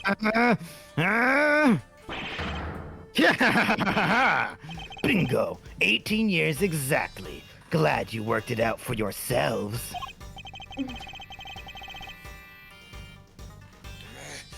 He's just been stringing us along this whole time. Why is he laughing? We're good, aren't we? We can arrest him now. I hate to break it to you, little sis, but IS-7 went down at the end of December. It's April now, which means, strictly speaking, it's been 18 years and 4 months since Frost's murder. If Gusto says the Shen Fall really lasted 3 years on the nose, it's not enough. We're a few months short. And that means we gotta keep the obviously falsely accused guy in jail. Not enough! But... What did I tell you? You can't touch me. Yeah, yeah. I'd hate to admit it, but he'd read the board well when he made his confession. How unfortunate, Mr. Edgeworth. If only the statute had been suspended for another year. For those who would overturn the goddess's judgment must be willing to pay the price should they fail. And you, Mr. Edgeworth, have failed. No! There must be something I can do.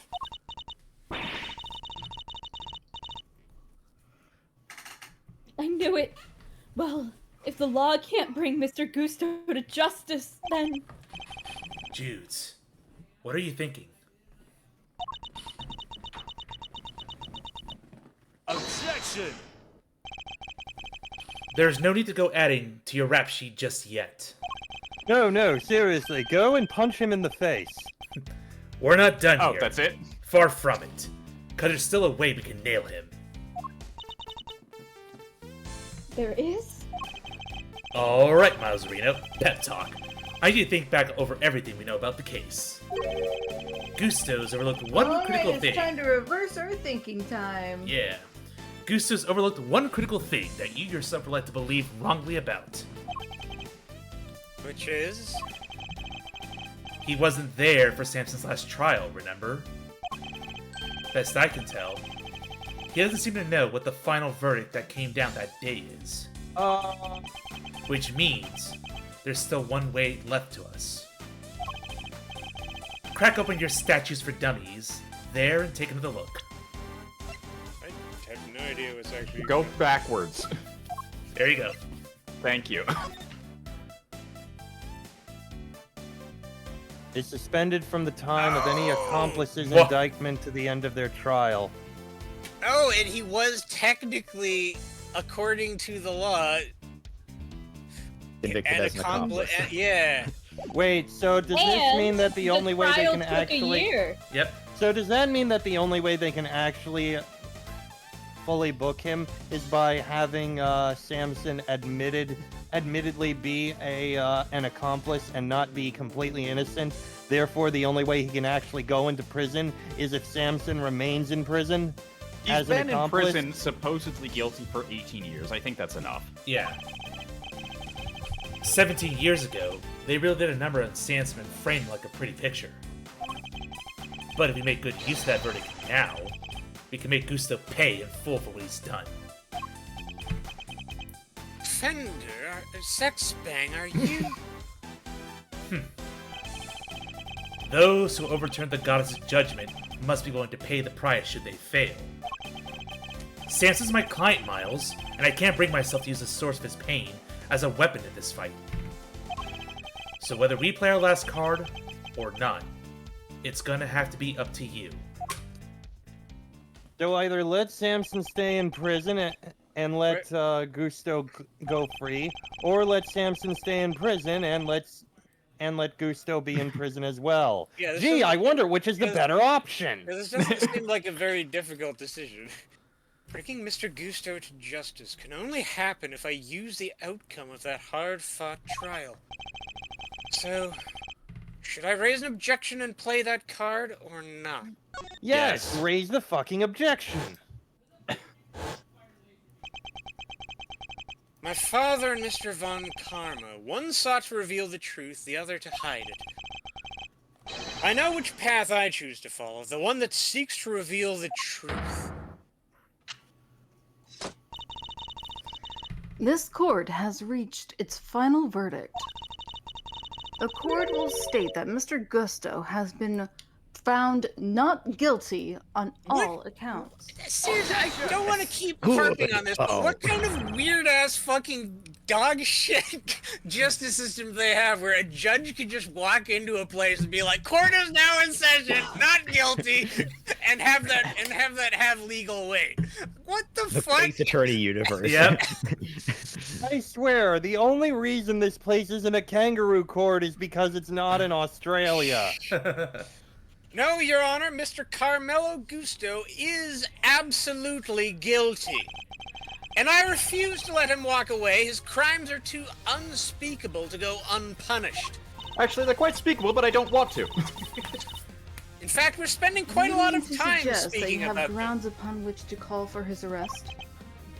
I do. Well, I mean, it's Go the to thing the we book. just. It's the thing we just It's looked not at. the Please book. just Don't get present the- it. No, as no, not the it's book.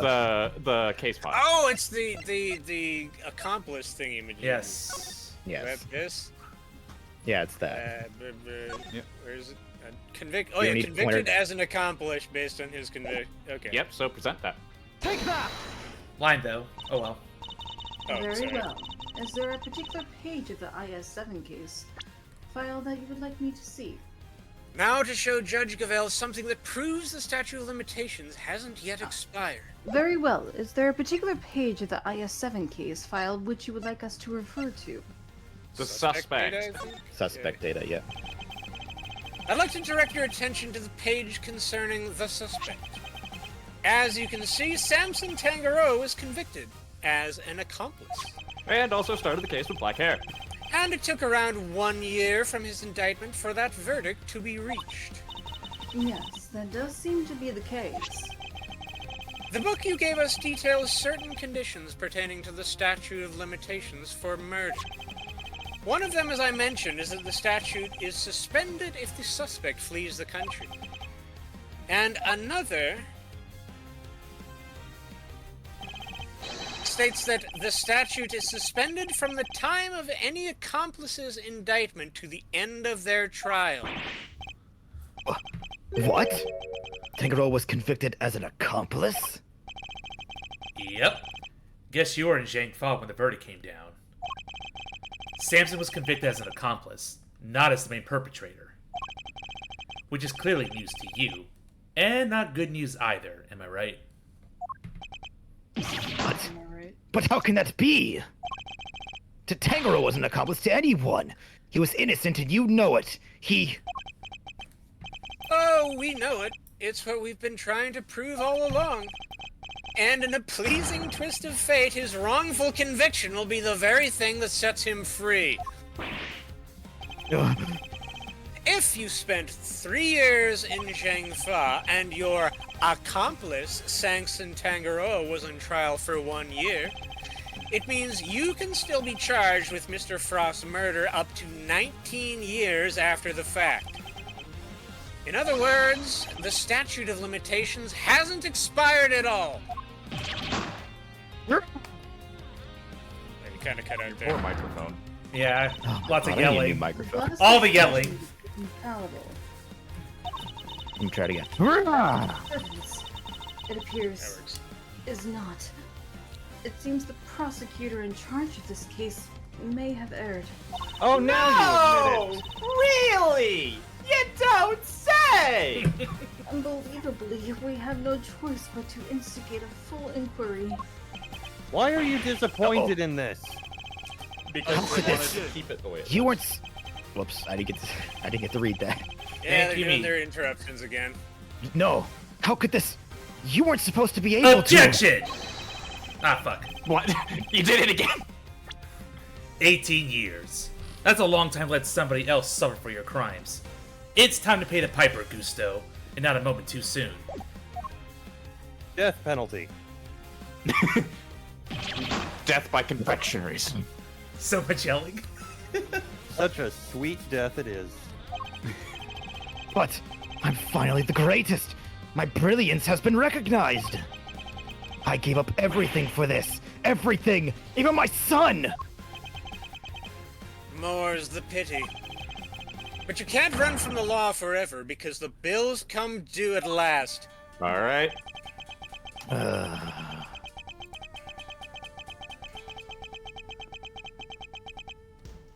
Wait for it. Oh my gosh! A secret! I was never a furry to begin with. Damn! True self. Just killed himself. God damn. What? Where'd the giant sculpture go? Mr. Gusto's all set for his trip downtown, sir. I'd really like to get this done with. We're right there. Oh, good. Which means it's your turn next, right? All according to my plan. I suppose so. Judes. Well, time to free Tangaroa and imprison Judy. I'm so sorry, everybody. I've caused you all so much trouble.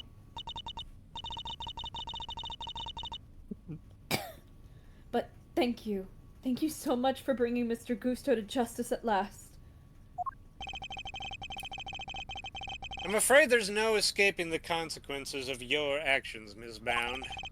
But those actions were born of the legal mistakes that were made all those years ago. We all know that. So allow me to apologize in return on behalf of the prosecution. I do not approve of this apology. Oh no, I have no one to blame but myself for it all. Starting with those sculptures. Also, quick hydrate request from the chat. Last one for the night. I'm out of water. No excuses. Drink. Oh, well, don't worry. There's a fountain right there you can drink out of. I hear it's both sweet and tastes very slightly of blood. Hey, Judes. You think maybe you want me to represent you? I'm not some nervous newbie anymore. Look, I got a fedora and everything. And there's no way I'm letting you take the rap for everything. Aww. Look at her face. Oh, I'd be honored. Thank you, Mr. Fender. Those some big tears coming out of her eyes. I was waiting for them to turn into the big arcing anime streams. Sorry, man, but you gotta come with me now. Of course. And also, roll up your sleeves, because the handcuffs are probably gonna hurt otherwise. Oh. Bye, Judy. So what do you have to say for yourself, bitch? Judge Gavel, why did you lie to us?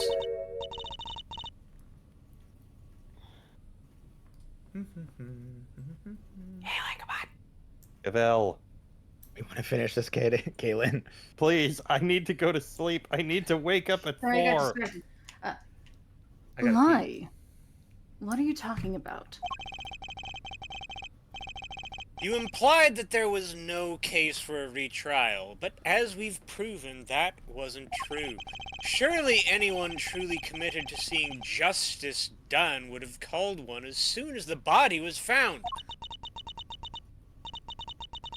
I am under no obligation to answer such questions. You sneaky bitch. And you clearly have no intention of doing so either. Truly, you are proving to be quite a threat to the committee for prosecutorial excellence. I am too excellent for their for their. You give me little choice but to report back on your continued transgressions. With how corrupt they seem to be, I don't think that's a bad idea. No doubt you will be called to appear before the committee in due course. Committee! Miles Edgeworth is being too excellent of a prosecutor. This cannot be. This cannot stand. I must be on my way. Committee, Mr. I love how said mean things to me. I love how you find Gavel not threatening at all. the real killer and everything. Isn't that what prosecutors are supposed to do? Regardless of how it all may play out, I will never regret what we accomplished here today. Mr. Edgeworth. Oh, hi. God, why are you... Hey, Mr. Edgeworth. Why are So you can you still please- here? Can you please just leave already? I need to Yes? go to bed. It's been a very long fucking day. Why did you stick your nose in this case anyway? You weren't even on the job. Because they need someone competent on it. My job is to bring the truth to light, Mr. Loser. Not only as a prosecutor, but as a person. I don't get it. You wouldn't. I wouldn't expect you to understand. Not as long as you believe that closing a case makes you a winner. That's going way over my head. It doesn't take much to go over your head, boy. I'm going home. Bye. Good, and stay there. Go What's stay that with all your about? go stay with your mother, Gavel. Eustace still has a lot to learn, is all. That's putting it mildly. He has a lot to learn in Eustace, second grade. Eustace still has a lot of everything to learn. You're being very generous, assuming he even made it past kindergarten. Wilesy, Wilesy. No, he stopped at first grade. We've established this. Yes.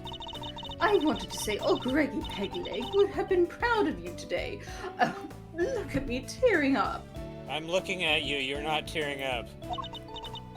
They didn't have a sprite for that. Thanks for helping poor Sally Poo. Will we one day get to see what she's like? She's just like Drugs. She's just she's snarfing down drugs. like yeah, we know she has like a mortar and pestle, and then every time she feels anxious, she just like huffs shit out of her bowl. I'm like, She's a fat she, girl. Dang is it. she like Straight- is she crushing like anxiety meds in there or something? Just straight cocaine. She's just sniffing it up. Of course. Hey, Edgy! Looks like you cleared everything up, huh? Alright, we gotta say goodbye to everybody. So, what happened exactly? I was kind of busy sketching. You're all doing the big old talky talk. Wait, where did Judy and Verity go? Wow, you really weren't paying attention, were you? Not unless they're hot enough. Though I am loath to admit it, Larry's sketches did come through for us on more than one occasion. Not that I'm about to tell him that. Quit it with the glaring, will ya? Whatever I did, I'm sorry. Calm down, Larry. I wasn't glaring at you. I was glaring through you. You totally were. You're just like your pop. He was a terrible liar, too. He was? Listen, I'm gonna head out. Need to fill Samson in on what went... I can't speak. Need to fill Samson in on what went down today. You want to come with? Yes, of course. Great, then I'm coming too. Oh god, there's more. You know, Let me leave. Where does Kay live? Like... I don't have a house. So what's Mr. Kangaroo like? I can't wait to finally meet him. Oh, he's a real sweetheart. You'll love him. Even while locked up, he can't help but make all sorts of cookies and cakes for everyone. It's why 3 p.m. cake extravaganza is a thing for prisoners and guards alike. Really? That sounds awesome! You think there'll be any left for us to try? Honey, I thought Judy was the one with the awesome cake. Wow. Please keep going. Didn't we find a few slices of chocolate cake in the prison the other day? Could they have been some of Mr. Tangaroa's baked goods?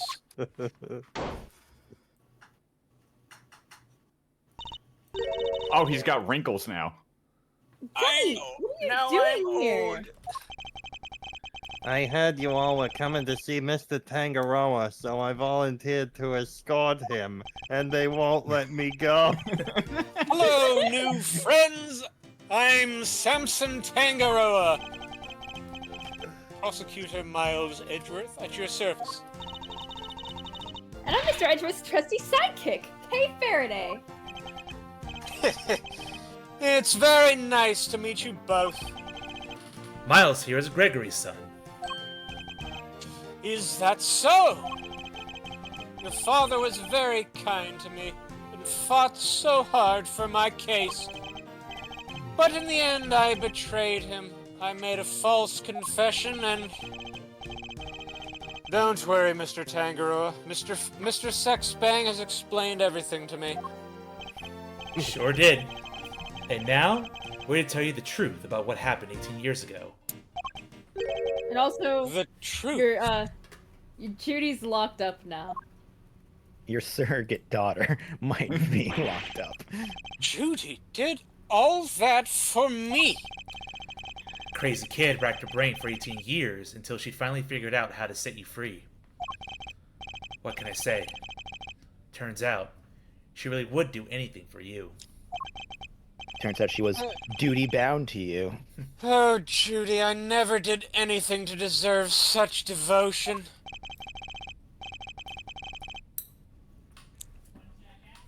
Come now, Mr. Tangaroa, I think we all know that's not true. The bond between the two of you is held strong for all these years, after all. You think so? I guess I'd better show him. Which piece of evidence is proof of the bond Mr. Tangaroa and Ms. Bound share? Chocolate! Oh, yeah. Why do you... The fact that they make E the key to start selecting and then T to actually do the presentation. I hate it. Those chocolates. Judy made them, didn't she? Yes, she did. They're super delicious and sweet. Ms. Bound continued making them just as you taught her, even after that fateful day. So that there would always be some waiting for you when you finally came home. Judy! Oh. Look, normal sized tears. I bet they're beyond super sweet then, aren't they?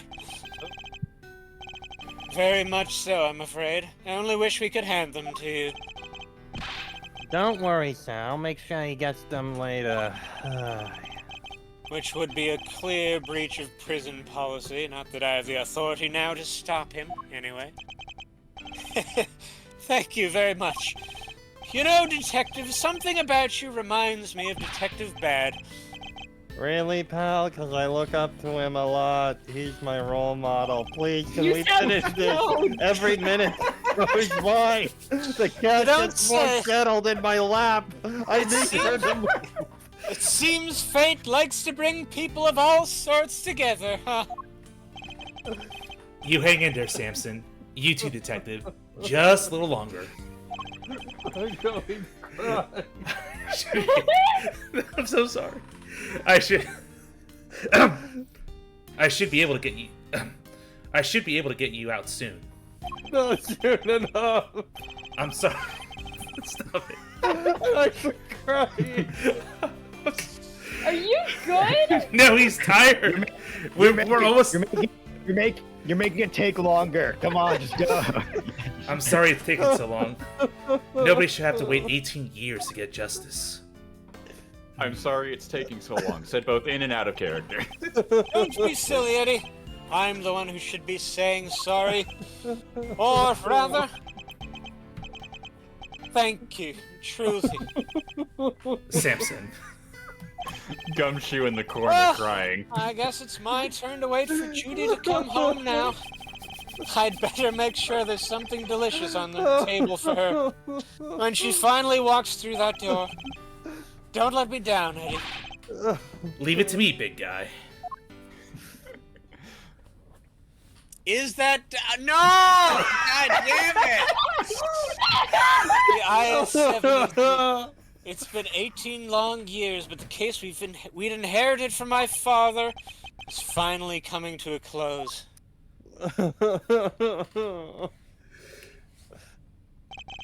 Hey, Miles. Thanks for today. This is like Return of the King and its 5 credit sequence. And sorry for forcing you to make the final call like that. Not at all. I simply made the call that felt right to me.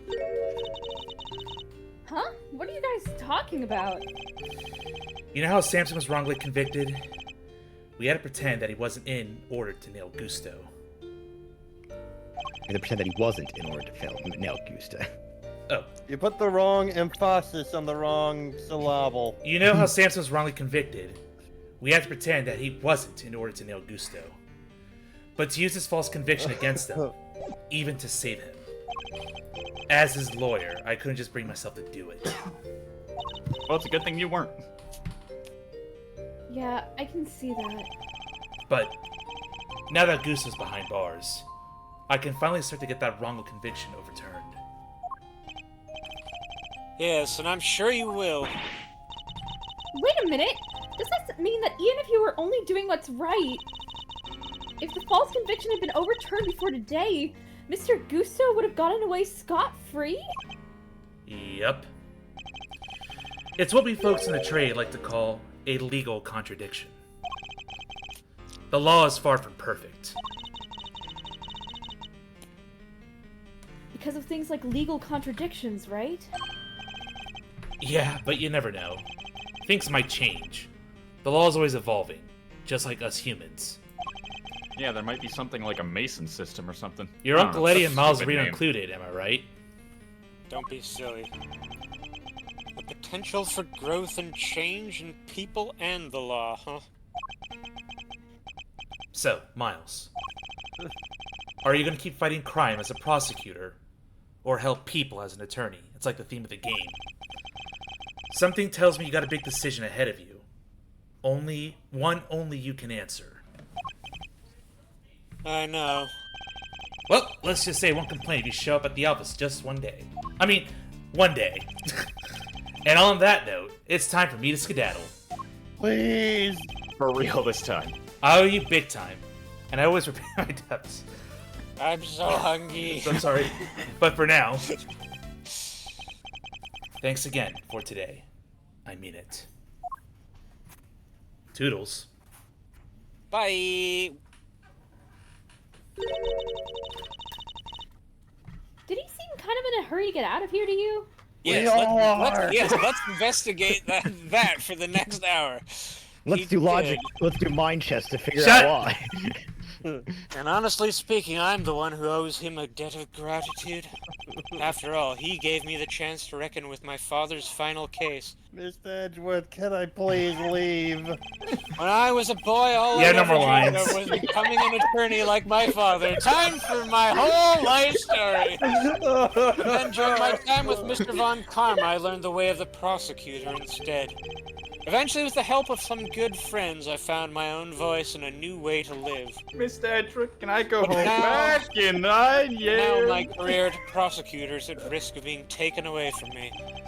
It may be time to take another long, hard look at how I want to live my life, whether I like it or not. To be continued? Maybe, case end? Are we done?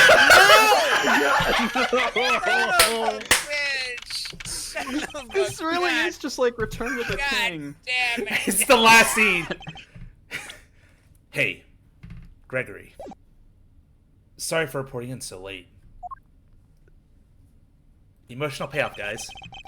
For a second, I thought he was talking to Gregory. It may have Edgeworth taken head in 18 a years. jar.